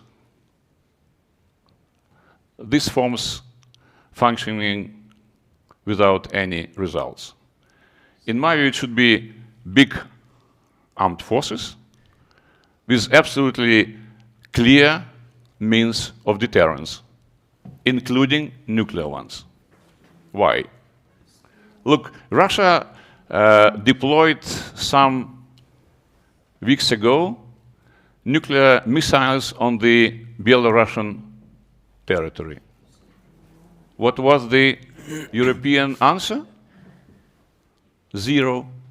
Absolutely right. Why? Why shouldn't we deploy European nuclear forces not far from the Russian border. In fact, it should be really a powerful defense wall to show Russia you have no chance to attack anymore. And one more important issue, deployment, it is not use, not necessarily use, but it is very good and very understandable element of this deterrence. And another point I would like to stress what is misunderstood here in European countries. This is the point about the democracy in Russia. Because someone is thinking, okay, look, we have now this terrible Putin's regime, but after that, somehow, this regime transformed from totalitarian, from centralized, into democracy. The point is only that nobody can explain how this somehow should be realized. In my view, it is absolutely impossible issue, because Russia has never been democratic country. Look, centuries which European nations spent becoming more and more democratic, Russia spent becoming more and more autocratic. This is the real situation of today. Look, you cannot come back to the place where you have never been. Russia has never been in this democratic place. Please tell me 10 years in a row when Russia was democratic, starting with 14th century when Moscow Principality was created. I see the reaction, it was no such a period of time. So that is why let us forget about this Russian fairy tale about Russian democracy in the future. In my view, it will be possible probably in 3 or in 4 generations after that. And this is also a very important thing for you to understand. Please not believe in Russian fairy tales. Herr Bundesminister sagt mir, ich muss schon zum Ende kommen. Noch 2 Minuten, wenn Sie gestatten. And another point, dear friends, dear European friends, please have a strategic look in the future. What I mean, and I can only repeat what President Yushchenko just said. Russia is entering his final stage of development. Because combination of internal and external factors shows that it will not be in a position to come together, to keep this country together. First, Russia will lose this hot war, then it will lose second Cold War. You will ask me why. Because its very weak economy will not withstand with the new arms race, which has just begun. And finally, dear friends, another 30 seconds. Some days ago, I have seen a short video on TikTok. It was a young girl, 6, 7 years old. She spoke English and said literally 3 sentences. Big Russia, big problems. Small Russia, small problems. No Russia, please. No problems. Absolutely. Absolutely. Absolutely. But dear friends, remarkably, this young girl was not Ukrainian. Thank you. Thank you. Thank you very much. Thank you very much, Mr. Ogródzko, for your remarks. Due to the lack of time, I won't be asking you any follow-up questions, although I would have many. But I'd like to hand over the floor for some final remarks from our dear colleague, Theodosis Georgiou, President of the Atlantic Treaty Association. We at the Austrian Institute for European and Security Policy are the Austrian partner and the Austrian chapter in this association. Thank you very much, Theo, for being with us and for giving us also your thoughts and your remarks on this discussion. I have asked the organizer to speak from the podium because I like to emphasize the difference. These people there, the president, write or continue write history. Me, I'm not an historian, but my mission is to convey to the people the history, to convey to the people, to convey to the people the messages from the history. I represent the Atlantic Treaty Association. It's an association with the name Atlantic Treaty because when founded in the year 1944, means 70 plus 1 year ago, put together the Atlantic Council, an association of different countries, member of NATO, and has established, because the three wise men of NATO has provided, the Prime Minister of Canada, Pearson, of Italy and Norway, has provided the first report to the Secretary General of NATO in this year, in the beginning of NATO, 3-4 years after NATO has established, for the non-military cooperation of NATO. And they have emphasized that NATO need to look to the citizens with through channels. The one channel is the Parliamentary Assembly, the parliaments. Through the parliaments, through the elected persons from different countries, convey the message of NATO, of the alliance, to the people. Secondly, in this time was not exist the word NGO or citizen society, but they write that they need to establish a kind of association to represent the voice of NATO. And this association must be not political. This association needs to regroup politicians of different political parties, but put the hat outside of the door, academics, professors, generals, diplomats, and young people. So this is exactly the Atlantic Treaty Association. And I'm very proud that the Austrian Institute for European Studies is our member from Austria. And not only that, work very, very hard through all the institute, but one European personality, one global personality, I can say, Werner FASSLABEND, who has served your countries 10 years as Minister of Defense, as third speaker, and now he works very hard for European security, and is our Vice President, which all time I listen very, very carefully.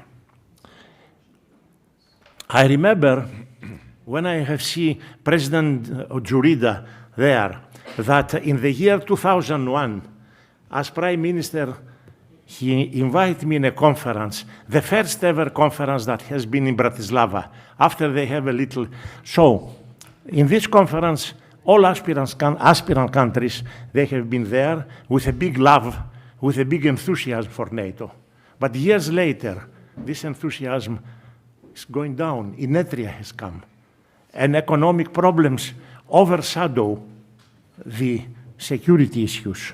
But in this conference, after the conference, the organizers has circulated a small leaflet. And between all personalities that write history, they put my name too. Why they put my name?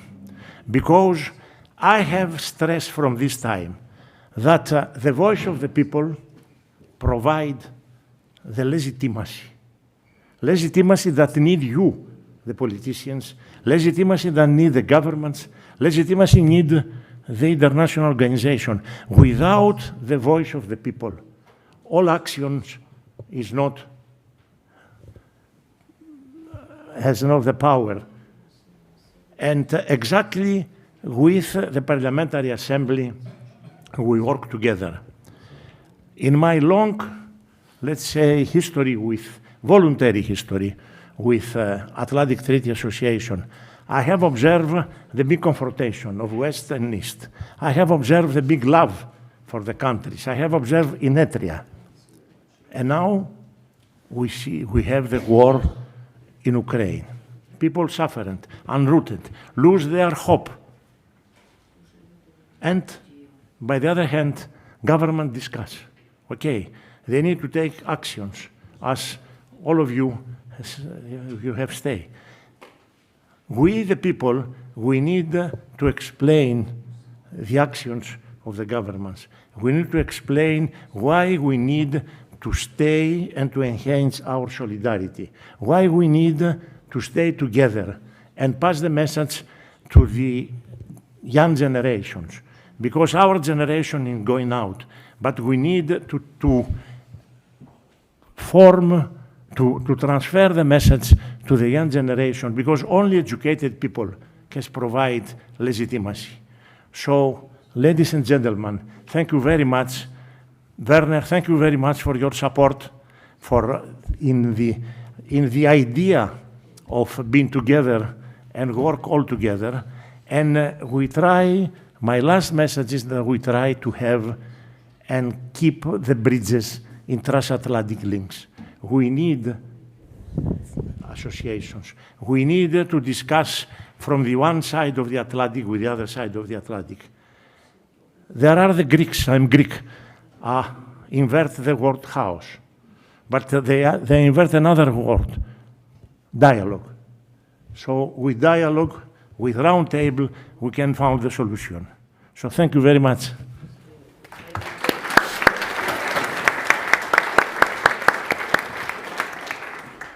Thank you very much, dear Dosius, for your remarks and for this call for action, which I believe is also certainly something extremely important for our European responsibility. Please, ladies and gentlemen, join me in giving a big round of applause to our excellent speakers.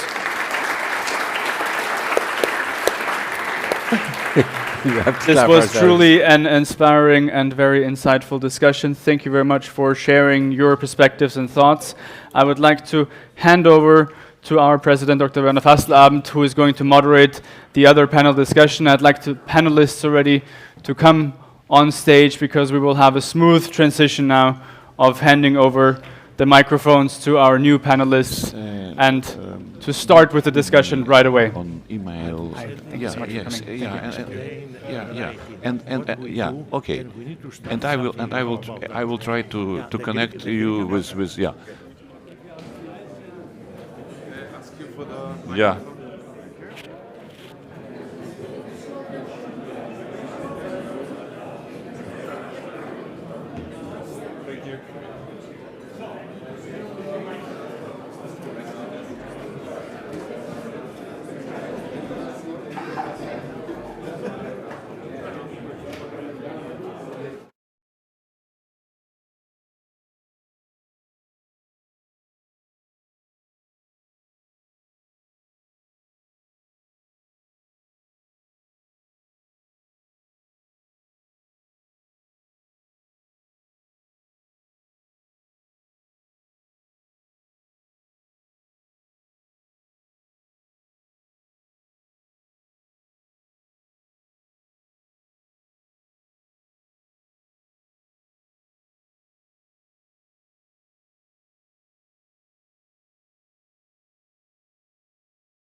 Our finals, please sit down. Please take your place. Because time is short. And we will use this opportunity to go into presentations of experts, of specialists about Europe, about European security, and we will ask them to give us perspectives for the future. The title of this panel is Europe's New Security Architecture. And therefore, of course, we have invited at least somebody from Germany. And this is, in this case, the director of Stiftung Wissenschaft und Politik, as I said already. So far, we want to listen. Usually, the German government is listening to him. This time, okay, I'm not so sure about that. We are listening to him, okay. And of course, next to him at the other side, next to at my side, somebody from France has to say. And I really want to say a very specific thank you for coming, because he was the last one. You know, we had the preparation of such an event. It's always so, you get an okay, I will come, and a few days later, or maybe a few weeks later, suddenly this is not possible anymore, you have to change. And this case really was one when we had the last minute changes, and the miracle was that we did get somebody who really is not only an expert on European security policy, but as I said already, is the director of Studies and Research à l'Institut des Hautes Études de Défense Nationale Paris, which means the institute in Paris on security policy and défense nationale. And I think this combination certainly we should use also to talk a little bit about this architecture, where can it go? And we will see, you know, whether the two experts can present us a little bit. And in addition, of course, we also brought somebody from Italy, who is serving outside Italy. So far he... Still in Europe, you know. Federico Fabri. Yeah, this is European. Professor, and okay, he will add also especially the legal side of the challenges we will have. And last but not least, as I said, Barbara Maronkova. She is living very close to me. You know, it would be easier if we would meet in our homes, because she comes from Bratislava. But she has been nominated the head of the NATO liaison office. And because liaison office between NATO and OSCE, you know that Vienna is the seat of OSCE, and therefore this will be of specific interest. Nobody knows already what will be the future of OSCE, how will it develop. Probably, or maybe also the end of the war in Ukraine could influence this question. We will see. Okay, this is the team, and I start with the biggest one, I mean, from the population, and this is Germany. I wanted to ask Stefan Mayer. As I mentioned already, he's not only a specialist for European security policy, he has worked long time also in Africa. He knows a little bit about also the regions around Europe. And please, Professor, if you start. Not professor, but thank you very much for having me. And I start with really telling you, and I think that's not too new to you, that German considerations of European security architecture always centered on Russia. Right after the Second World War, it was the fear of Russian expansionism which convinced the German and Western government then to join NATO, to push for European integration and not to accept the offer by Stalin to have a neutral, unified Germany in the center of Europe. This policy of deterrence and containment we had then was in the 70s supplemented by the so-called Ostpolitik, the Eastern policy, which was in a sense always a Russia-first policy. And it was not really an Eastern policy, I would say so. The hope was to transform Russia to a certain degree, to reduce tensions and to get there. Then we had in the 90s the end of the Cold War, which were by several people seen, well, many Germans, I think most Germans, also of the end of history. We thought this is now the great convergence. We will slowly, gradually incorporate Russia in the Western world. By change through trade, we will transform the Russian society and Russia will become more democratic, more liberal. And I still remember the word of our then Chancellor Schröder, who called Putin a pure Democrat at that time. So it took us a while to realize that the reality is different. I think the first irritant certainly was the so-called Munich speech of Putin at the Munich Security Conference in 2007, in which he hardly pushed back any offer to be part of the Western world. Then came the invasion in Georgia, 2008, some other military interventions, you referred to it, in other parts of the world.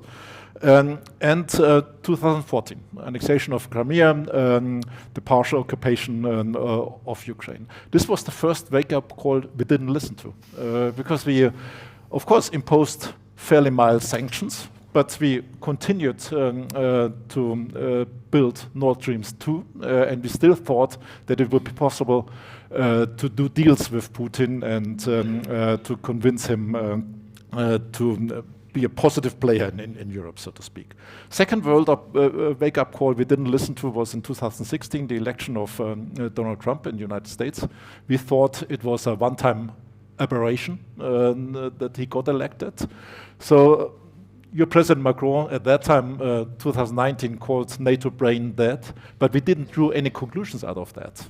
We didn't prepare ourselves what it would mean a European security architecture with less engagement or even withdrawal of the United States from Europe. So, last wake-up call we listened to, I would claim, was then February 2022. Chancellor Scholz made then his Zeitenwende speech, which was a quite remarkable speech. We were a bit slow and reluctant to implement it, but I think we have also see what we have covered in between. President YUSHCHENKO referred to the 5,000 helmets we offered at the beginning. We are now delivering Leopards 2 and Patriots. We agreed at that time to create a special fund for defense spending of 100 billion euro for 5 years. We now committed ourselves to 5% of GDP defense spending, which are 233 billion euro a year. So that's really quite a distance we covered. I think the challenge we have still is that we still know that we are not in a position to defend ourselves against Russian aggression. President YUSHCHENKO referred to the 400 tanks left in Germany. It will take a while to increase their number until we will really be in a position to defend ourselves. And that means for Germany that it's essential to keep the Americans in as long as we are not in this position. And it will take at least 5, perhaps even 10 years to get into this position. And so the German ideas about European security architecture are quite status quo oriented. That means keeping NATO alive, keeping the commitment or getting the commitment of all NATO members, including the United States, to Article 5, and then make the investment to be perhaps in a different position in 5 or 10 years. From a German point of view, the strong focus is on NATO. And the European Union, from a German view, plays more or less a supplementary role by creating, as we already referred to this morning, the defense industrial base, by mobilizing funds via Rearm Europe, by the Partnership for Peace program. So it's a more or less a supplementary place. The question is what will be beyond that? And I think we have three challenges we think about and we have to discuss. The first is, of course, what happens if finally the United States withdraw from Europe or reduce their engagement to a minimum, so to speak. What is left then? And I think from my point of view, the best choice is still then to use the European pillar of NATO, that means the European members of NATO, to form something new. Because to defend Europe, we definitely need the UK. We probably also need perhaps Turkey. And we have to use this pillar to do that.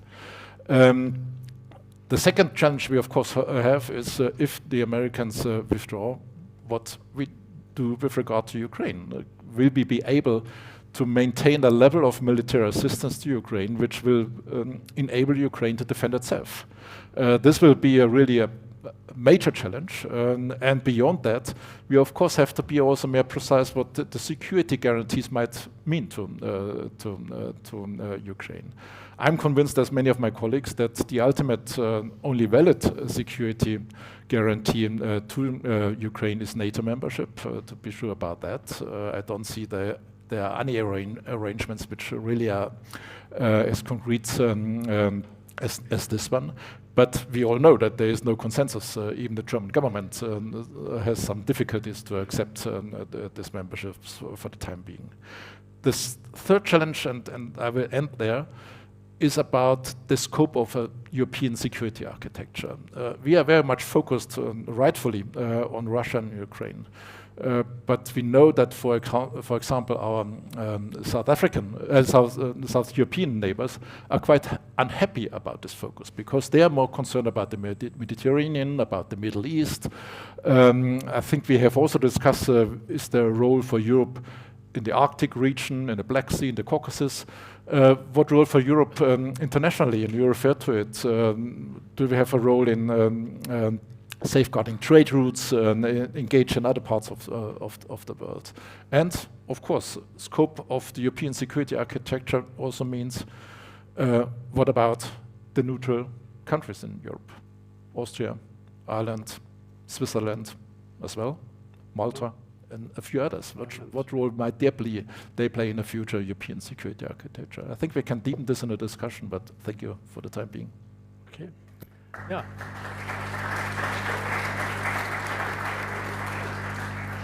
Thank you very much for your clear words, and I think this is something we have to accept at the beginning.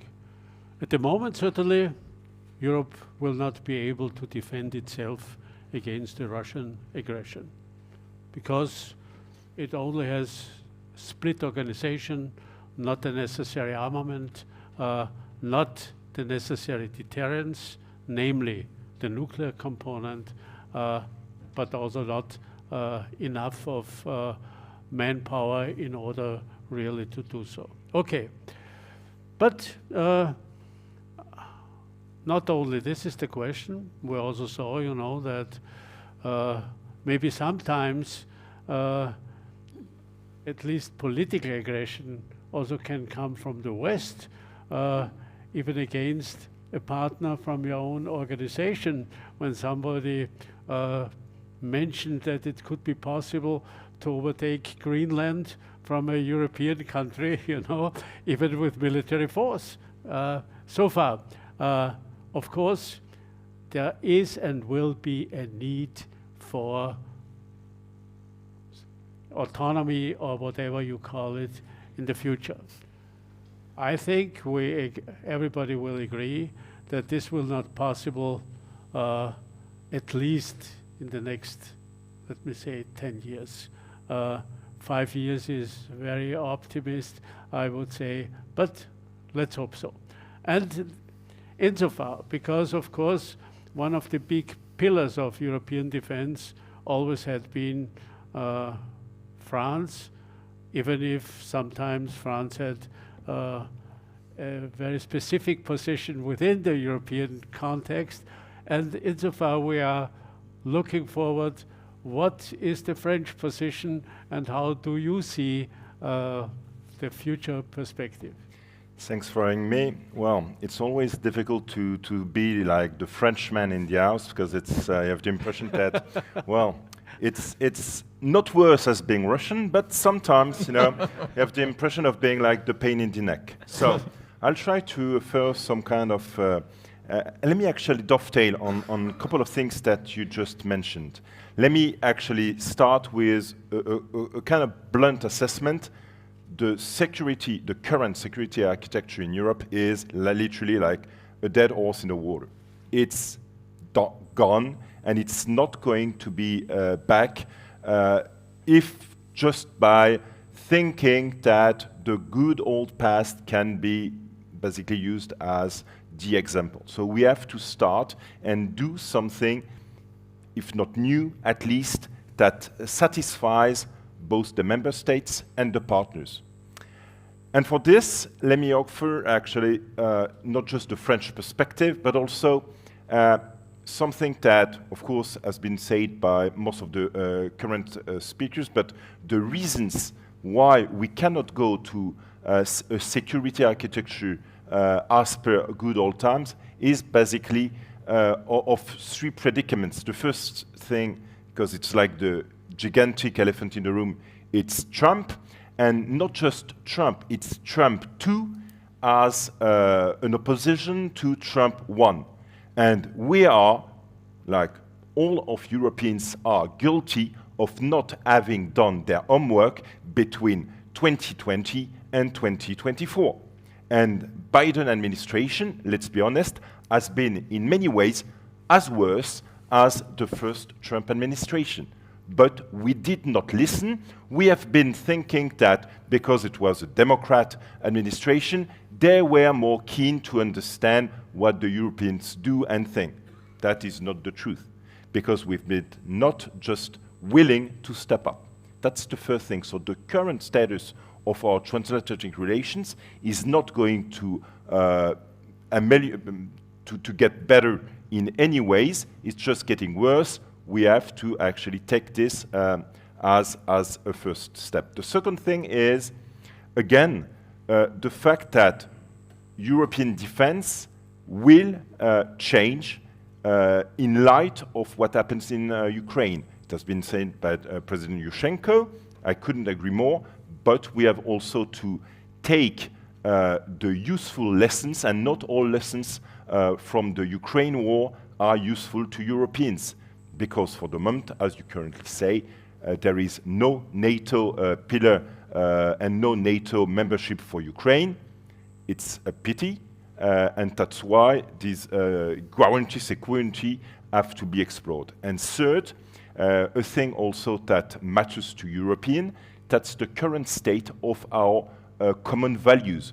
A new security architecture can only be sustainable if we agree on what are our current values. And the problem is, even in this sense, we saw the wave of disinformation, we see the rise of extremist movements, we see how our democracies are also crippled by various external movements, so it's kind of difficult. So when you say, when you take this as a beginning, let me offer three possible ways on which I use as a statement what the newly published French strategic review assesses. This paper, which is analogic to any white paper, has been published in July 25, and it offers literally three perspectives. The first one is we have to start by not just security, but security and defense. That is a core defense and security pillar focused on increasing our military capabilities and alliances. It means under these core pillar, three things. For France, we maintain, but we might also enlarge our nuclear deterrent, and I'll be more than happy to discuss this by having, we actually acknowledge that how nuclear force can make an essential contribution to the security of European partners and Atlantic Alliance. Second, we need to actually be more responsible in terms of military capabilities, military capacities. France has done a lot of homework. France has a lot of military experience. We've been developing combat-proven materials for the past 30 years. And the third point in this core pillar is we need to be at the same moment reliable NATO allies and simultaneously insist on building what you were, Stefan, calling, that is, a European pillar within the alliance. So, in a nutshell, this strategic autonomy does not say we will not be doing without the Americans. It is just being able that the time coming, or if the Americans are leaving, we will be able to act as Europeans. The second point, and I mean it's also quite important, this security pillar or this security architecture has also to take stock of the strengths of our European industrial base. So we need to invest more, and invest in technology. These EDTIB, this Autonomous European Defense Technological and Industrial Base, has to be favored because it is the only thing that ensures long-term sovereignty. And that's a key point, sovereignty. For us, in France, it means two things. We have to be ready for what we call wartime economy. It's not just planning for an economy in time of war, but it's just giving the economy the opportunity to shift the time coming, or the opportunity permitting, from a time of peace to a time of crisis and then a time of war. So we need to prepare, all of us, to how we shift from an economy in the time of peace to an economy in a time of war. So how we reorganize our strategic supply chains, and which partners we do favorize. And let me actually offer a guess here. We have been, for a long period of time, prisoner of this over-dependence to Russia. Now we are shifting to the same kind of dependence because of warehouse, for instance, with China. So we shift from carrot to Scylla, so to say. And if we want to strengthen our industrial bases, it means that we have to do more as Europeans all together. Cooperation, funding, and Europeans have been basically doing a lot. The Commission has also to be saluted for the good work she's been doing for economy of scales, for the new EU financial tools, but we can discuss this later. Finally, and that's the third point, which is also critical to this security architecture, we have, and President Macron has offered, new political tools, something that is not the EU, not the OSCE, not NATO, that is a kind of new political and diplomatic architecture through the EPC, so the European Political Community. This tool is quite interesting because it responds to one of our strategic objectives, that is defend Europe and contribute to the stability of European Union's neighborhood.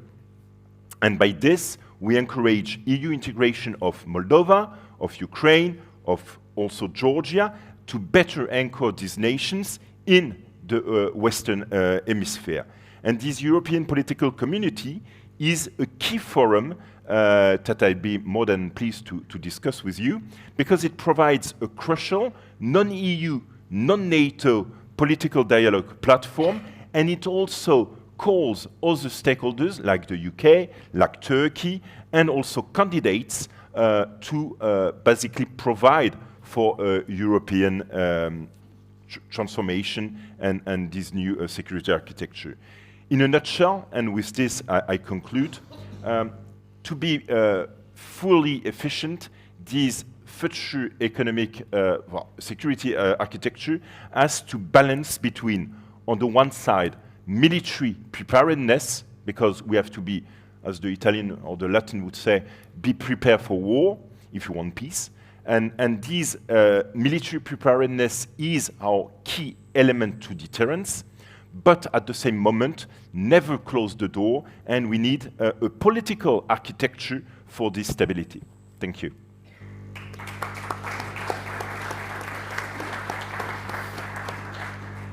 Thank you very much for your concise presentation of a complex system, but also your clear view on the perspectives, what has to be done, where do we stand. Thank you very much.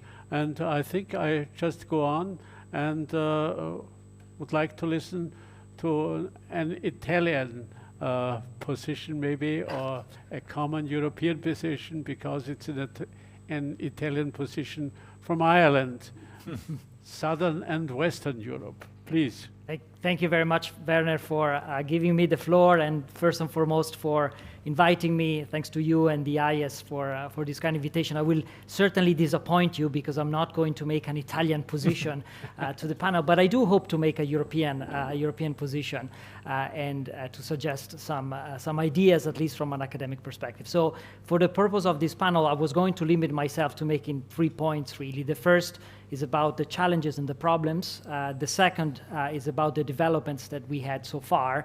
And the third about some bolder, creative, alternative proposals to move forward. So on point number 1, I can be very, very brief because I basically agree with what Stefan and Guillaume have said. I think we are facing an unprecedented situation for Europe. Russia is a threat, but let's be honest, America is no longer there as a reliable partner. I could go on and on. I could explain that Article 5 of the NATO treaty is, from a legal point of view, actually pretty wishy-washy. It's only credible because the Americans put the bones behind it, and that's no longer true. To make the long story short, the changes in the US are not contingent, they're structural. And so I think what Stefan and Guillaume have said, I fully agree on it. So let me come to the second point, which is about the developments in the EU. And here, I'm the only academic in the panel, so I can give a short answer also to the second point, because I did write a book,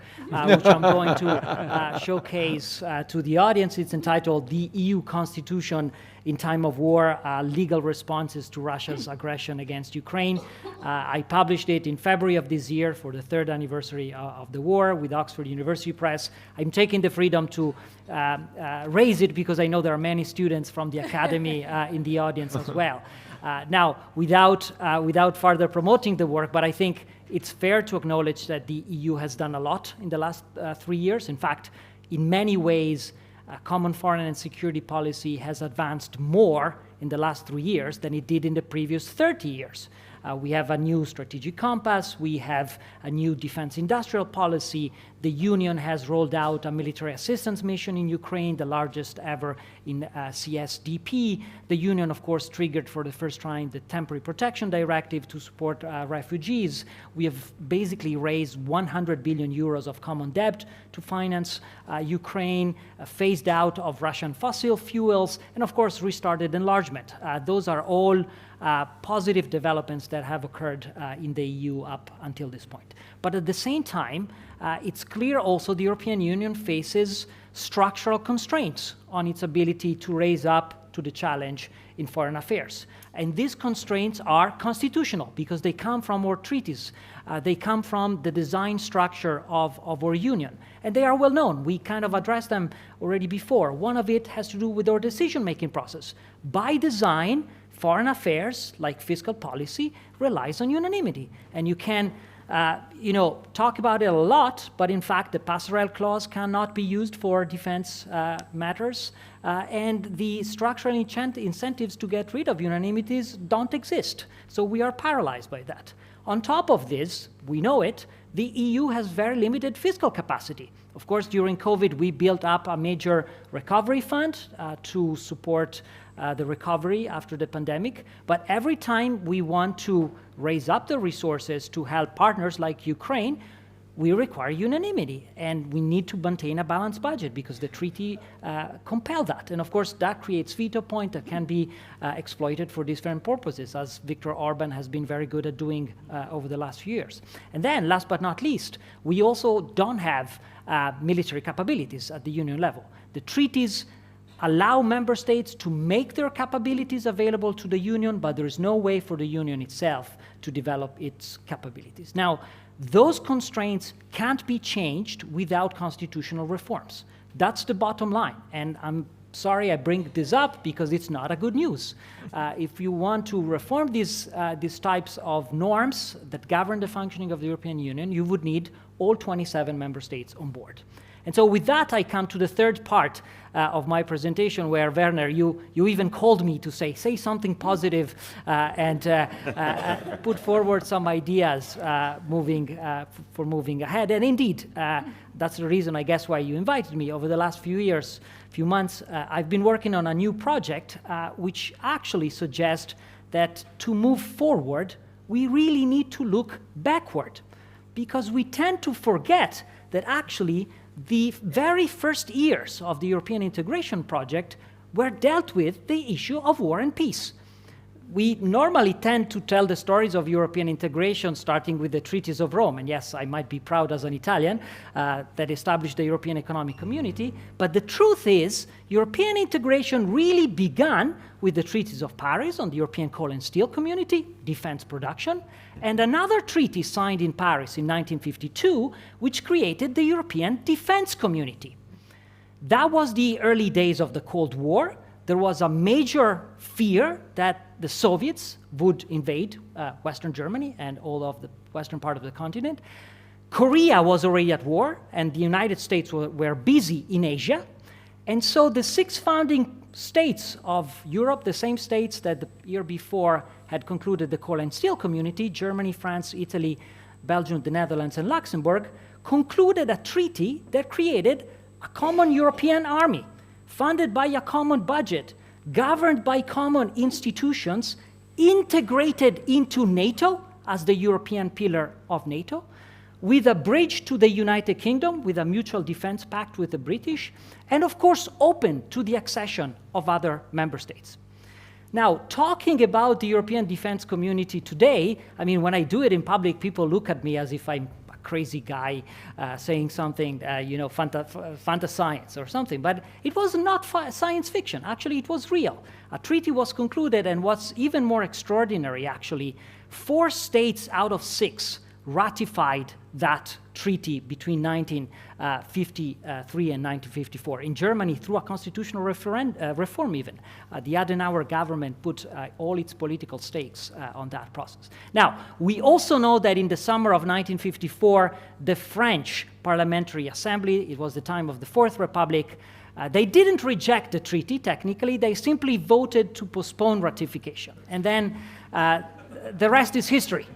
The rest is history because 6 months later, the United States said, okay, you guys can fix it on your own. Let's bring West Germany into NATO.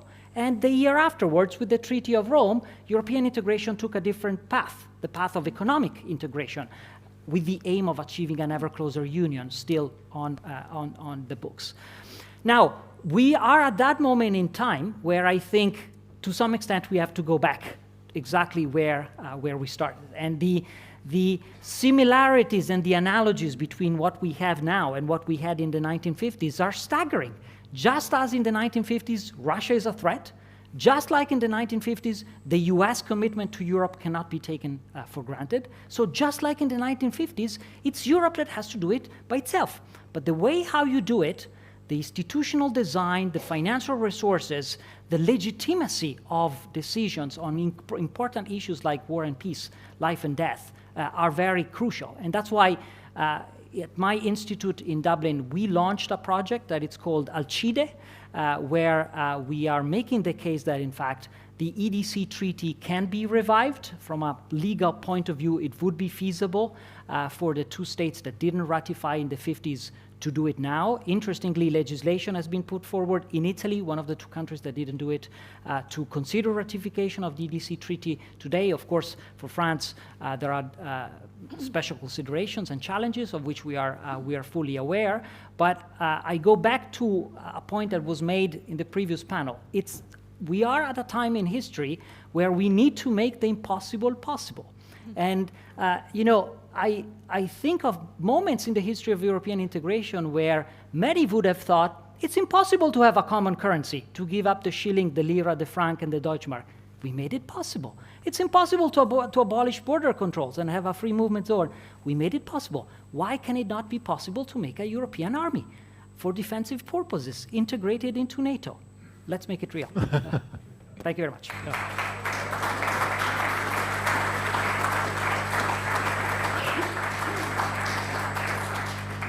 Thank you very much, not only for your presentation, but also for the inner engagement that was visible for everybody. And as a matter of fact, we have to be aware that European Union or Europe is the only potential player on the globe that does not have any structure for a common foreign security or defense policy, or only just a little bit. Just to the contrary, what everybody else has. If you look to the American president only has limited competencies, but he has full competencies in security policy, in defense policy, where he even is stronger than the whole Congress. Okay, the same or similar situation in China. Xi Jinping is at the same time also the same way as his predecessors, also the boss of the military commission. The military commission in China is the most important and most powerful instrument for every party leader in China.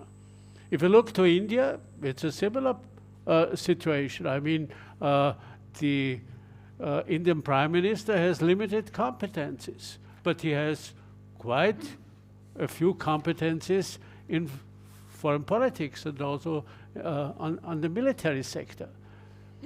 And even if I look back, you know, to Austria's history, you have to say, Austria-Hungary was more or less constructed as a federal monarchy, at least two sides and also regional competencies and so on. But there only were three common competencies, three: foreign policy, military, and finances. And this is just what we lack in Europe. And insofar, the question of whether Europe will and can become a global actor will depend immediately at this question of shaping a common foreign security defense policy. Not only the policy, but also to have the instruments, of course. Okay, but before we go in a further discussion, I would like to ask Barbara. She can give us an insight of NATO, and at the same time, maybe also what this certainly is quite an interesting constellation now, you know, the relation office with OSCE. How do you see this European structure at the moment, or maybe also in the future? Thank you very much. It's always a challenge to be a last speaker of the last panel. After everything that has been said, and I think I can just close it down and say I agree with everything that was said on my panel. Also the EDC treaty, wow. I think the EDC treaty is a great idea, and I think we can go for lunch. No, so maybe just a few words. And if, Guillaume, you feel a bit, sometimes being a Frenchman, being a pain in the neck, imagine being a NATO liaison officer in Vienna, not only to Austria but to OEC, but we can discuss that as well. So I'm up for the challenge. I am new in town. I came to Vienna only 1st of October, so bear with me, but I've been with NATO for 19 years, so hopefully I have something to say on behalf of my organization.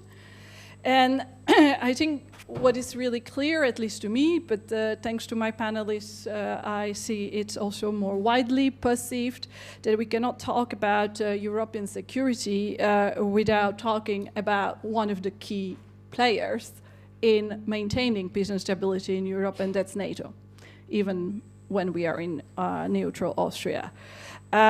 So when it comes to NATO, we can also not forget when we talk about European security and looking at different constructs, whether within the European Union or EPC or any other construct, excuse me, the NATO actually is 32 countries. Sometimes we tend to forget that. So we have the United States that everybody's talking about, yeah, fine. But we have 31 other countries, out of which majority are the EU member states. But we also have some very important countries, and Stefan mentioned some of them already, which are extremely important to European security, both in terms of capabilities that they can bring, but also geographically. And if we imagine a map in front of our eyes, I'm talking about UK, of course, but Norway. We have Turkey at NATO, Southeast.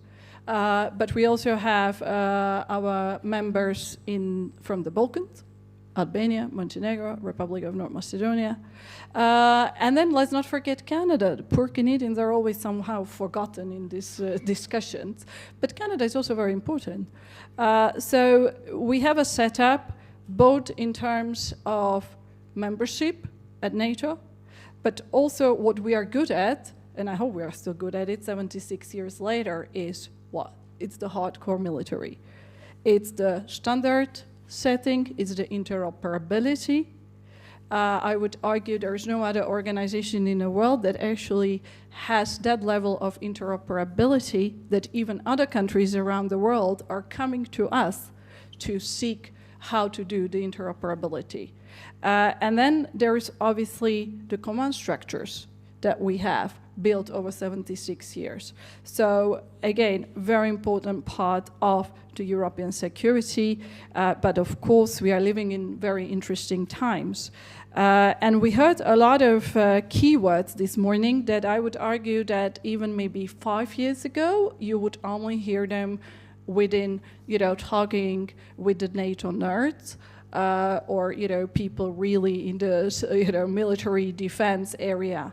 Defense spending, the defense capabilities, even words like deterrence and defense or nuclear deterrence. But we heard them this morning, and we heard them in the EU context being mentioned by the previous speakers. So to me, this is also a great change that I would say, to use the German word, Zeitenwende, not just for Germany, but for Europe, to be talking within the European Union circles about this issues and terminology, which before was really reserved only for NATO. And I think it's a good thing, and this was already mentioned. Why is it a good thing? Because we need a strong European component of NATO. US made it clear, but I think also most, if not all, our leaders have also realized this. They have taken it on very seriously, and Europe has taken on much greater responsibility for its security, but it should be complementary and not duplication of efforts. Because let's go back to 2-3 months ago. Well, it's already November. Okay, let's go back to early July. To the NATO summit in The Hague, where the 32 member states agreed to unprecedented 5% of defense spending. So 3.5% for the hardcore military hardware, but the 1.5% for the more softer security-related costs like protection of civilian infrastructure, facilitation of military mobility, resilience, etc., etc. But this 5% that comes from your money. It comes from the member states. So it's one part that the same country, which is a member of NATO and a member of the EU, has to pay. So it's the same pot of money. So we need to work together with our European Union colleagues to make, not to go it to waste, to do implementation, as Arnold mentioned this morning, and to make it fast. So to make the defense industrial production faster, leaner, to change the very burdensome, long procurement processes that every single member state has, particularly in the defense, and to really outpace, if we can, very quickly, the production capacities of the Russian Federation. And we can do this only together by working together. So while the NATO might have all the processes and defense plans and command structures and all that belongs to military planning, the EU has the amazing capacity to mobilize the internal market, the companies, the industrial production. It has legislative power, it has other powers, it has the financial powers. So we have to work together, and we do work very closely with the European Union. Both on the political level, it became a completely most normal practice that no one even raises an eyebrow, that at every single summit of NATO, every single ministerial meeting we have the representatives of the European Union, whether it's the Council President, whether it's the President of the Commission and the High Representative. And vice versa, our Secretary Generals attend all the EU high-level meetings, go to the hearings to the Parliament, and also going then one level lower. For example, we have regular briefings to the North Atlantic Council by the EU Commissioner for Defense and Space. The last time he visited us was this week on Monday, where the Commissioner Kubilius came to present the EU Defense Readiness Roadmap 2030 in front of the member states of NATO, and there was obviously a lot of discussion, sharing of information, views, etc., etc. But we also work closely with our EU colleagues also on the tactical level. We have a lot of common area projects that we consult, whether it's military mobility, critical infrastructure, resilience, cyberspace, and of course coordination in support of Ukraine, which remains the key issue just as for us, so it is for the EU. So I think when we talk about NATO collaborating with the other international organizations and partners, obviously the EU is on the top of the list. Sorry. But thank you. Very last point, maybe also not to forget other international organizations, and that's why I'm here in Vienna, is we have others as well. And NATO has since 2010 the strategic concept, which is our key document, not to be confused with strategic compass. I know it's very confusing. We, I think, chose the names deliberately, though, that we confuse everyone. And we even did write them in the same time. But there's also a lot of complementarity actually between these two strategic documents between EU and NATO, because the drafting teams that I had the pleasure to serve from NATO's perspective, we really had a lot of consultations with our colleagues at the EU. But one of the key pillars of NATO's, let's say, core task is cooperative security since 2010. And one of those pillars within the cooperative security is to work and collaborate with other international organizations. So we have a small NATO liaisons both in New York and in Geneva for the United Nations colleagues, and we have one here in Vienna for the OSCE primarily, but also for other international organizations here in this city. When it comes to the OSCE, obviously we have worked very closely with the OSCE pretty much for the last 30 years. And one of the main reasons why we started collaborating with the OSCE, first and foremost, was on arms control and risk reduction. That was the main idea behind why we felt we need to talk. It remains one of the key pillars of our engagement with the OSCE today. And obviously what is also interesting for us particularly is that the OSCE is one of the very few platforms where one of the participating states is still the Russian Federation. And that for us as an organization which currently has no contact with the Russian Federation is an interesting avenue. So I'm going to leave it at that. I've been here only for a month. Next year, maybe I can tell you more on what I do here.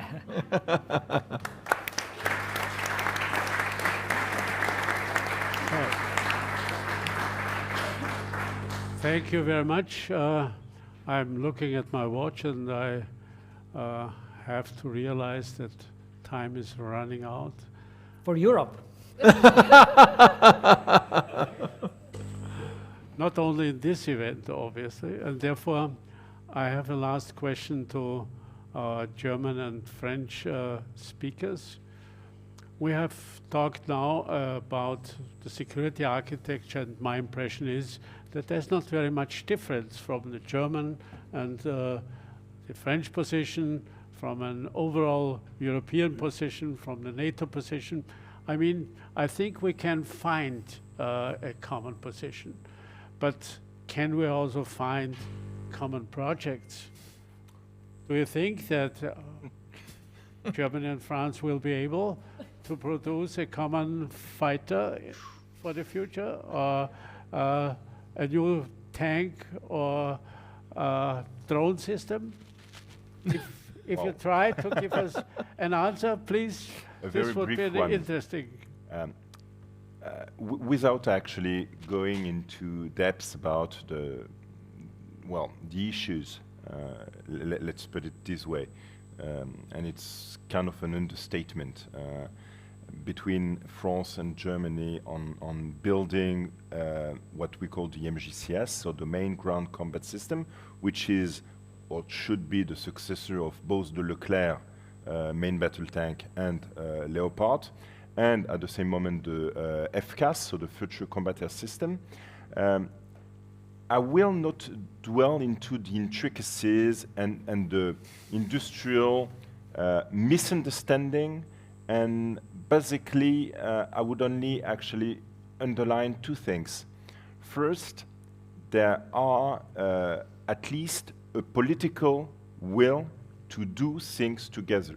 And it's true that if the two big stakeholders and the two big states in Europe, so mainly Germany and France, are not able to get along on one key industrial and military product, it is not sending a good signal to any of the others. So that's the political statement is kind of key. Then the problem is sometimes we start with a very benevolent attitude at the political level and not enough consultation at the industrial level, which of course says a lot about the non-understanding of the industrial settlement and organization, how it works in Germany, how it works in France. So that's basically the main issue. The second thing is, and I will only focus on this, we cannot, well, there is not a position, or the failure is not an option. Because if we fail on these industrial and military projects, it means also that all the political will, all the political discussions, and all the this kind of areas and consortia where we are discussing about Europe, European partnership and extra, it's just void. It's just basically paying lip service. So therefore, there must be some kind of success. How will it look like at the end of the day? I have absolutely actually no clue. Yet, I believe we have to actually, on both sides of the Rhine, do more efforts, and sometimes I will only focus on one thing that was said last week by Guillaume Faury, who is the head of Airbus, saying on a public statement that, yes, Airbus is at the same moment a German and French industry and French manufacturer, and he said that to his colleague, I wouldn't say friend, Eric Trappier from Dassault. So sometimes what should be a European and Franco-German issue ends up into a very French internal discussion. Okay. So let's look at the German. I could make it easy for me and confirm that's in a French discussion, but this is certainly not the reality. It's only part of the reality. And I'm still quite confident that the moment the head of the French state gets engaged and the head of the German government gets engaged, we will find a solution for that. I'm quite sure on this. But let me make one point, because I'm not so sure. This project is certainly important, but we always look at these big projects. And we learned in the war of Russia against Ukraine that other technologies play a by far more important role in warfare than these big projects. And what makes me confident is that we have now, I guess in France as well, in Germany, many new military startups which produce quite interesting technology. And what is also has changed compared to 5 years ago, before I rejoined SWP, in the Federation of German Industries responsible for the security sector. And I was always confronted with, for many companies, to say, we do everything, but we don't do defense. No defense. And this has completely changed. Our machinery and equipment sector, which is highly innovative and very good, they really refocus on defense. And so we might be, in a few years, by far in a better position with regard to our defense industrial base that we are right now. Yeah, then thank you very much. As I said, I was looking at my watch, and I guess I cannot fulfill one promise I gave in the morning. The promise was that we will have a discussion, also public discussion, but the quality of the speakers and the unique opportunity to have them and to present their ideas and their views was so important that, okay, this time we will not discuss anymore. We will go to lunch. But before that, let me thank you. As I said, you know, Guillaume was coming this morning and will leave in the evening. He really came to this event, and I want to thank him. So, my carbon, well. Okay. It's catastrophic. Yeah. No, thank you so much. Thank you so much also everybody of this panel and all the speakers of the day. I think it was a great day, and I really want not only to thank you, but I'm sure that we will meet again, because, and this is also the word where I want to finish and to close. What you said at the end, failure is not an option. And we have to be aware that we must not fail. This is the real truth. If I look, you know, at the positive, I think diversity is so strong in Europe that we will have many challenges to overcome it. But the negative perspective that we cannot, that we must not fail, that we have to do everything, probably will be the realistic option we do have in the future. And in this we also can say, you know, it's not really positive that we need a war for further development. But it is the truth. And not only for countries of the European Union, as you could see. I mean, UK does play an important role also in European defense, no question. And in the strategic sense, of course, it's also Norway, and it will be others. Very important. And insofar, let's take this opportunity in order to reorganize ourselves, also to bring ourselves a new motivation and work very, very hard. This will be a need. Work very hard, not to forget the principles we had in the morning. Economy probably is the most important factor for European power and influence, not only for European citizens, but overall for Europe's position. It is the basis for military strength, and this means for our security, and therefore we also should concentrate especially in this perspective. Thank you so much. It was great to have you here. It was a great day. Thank you.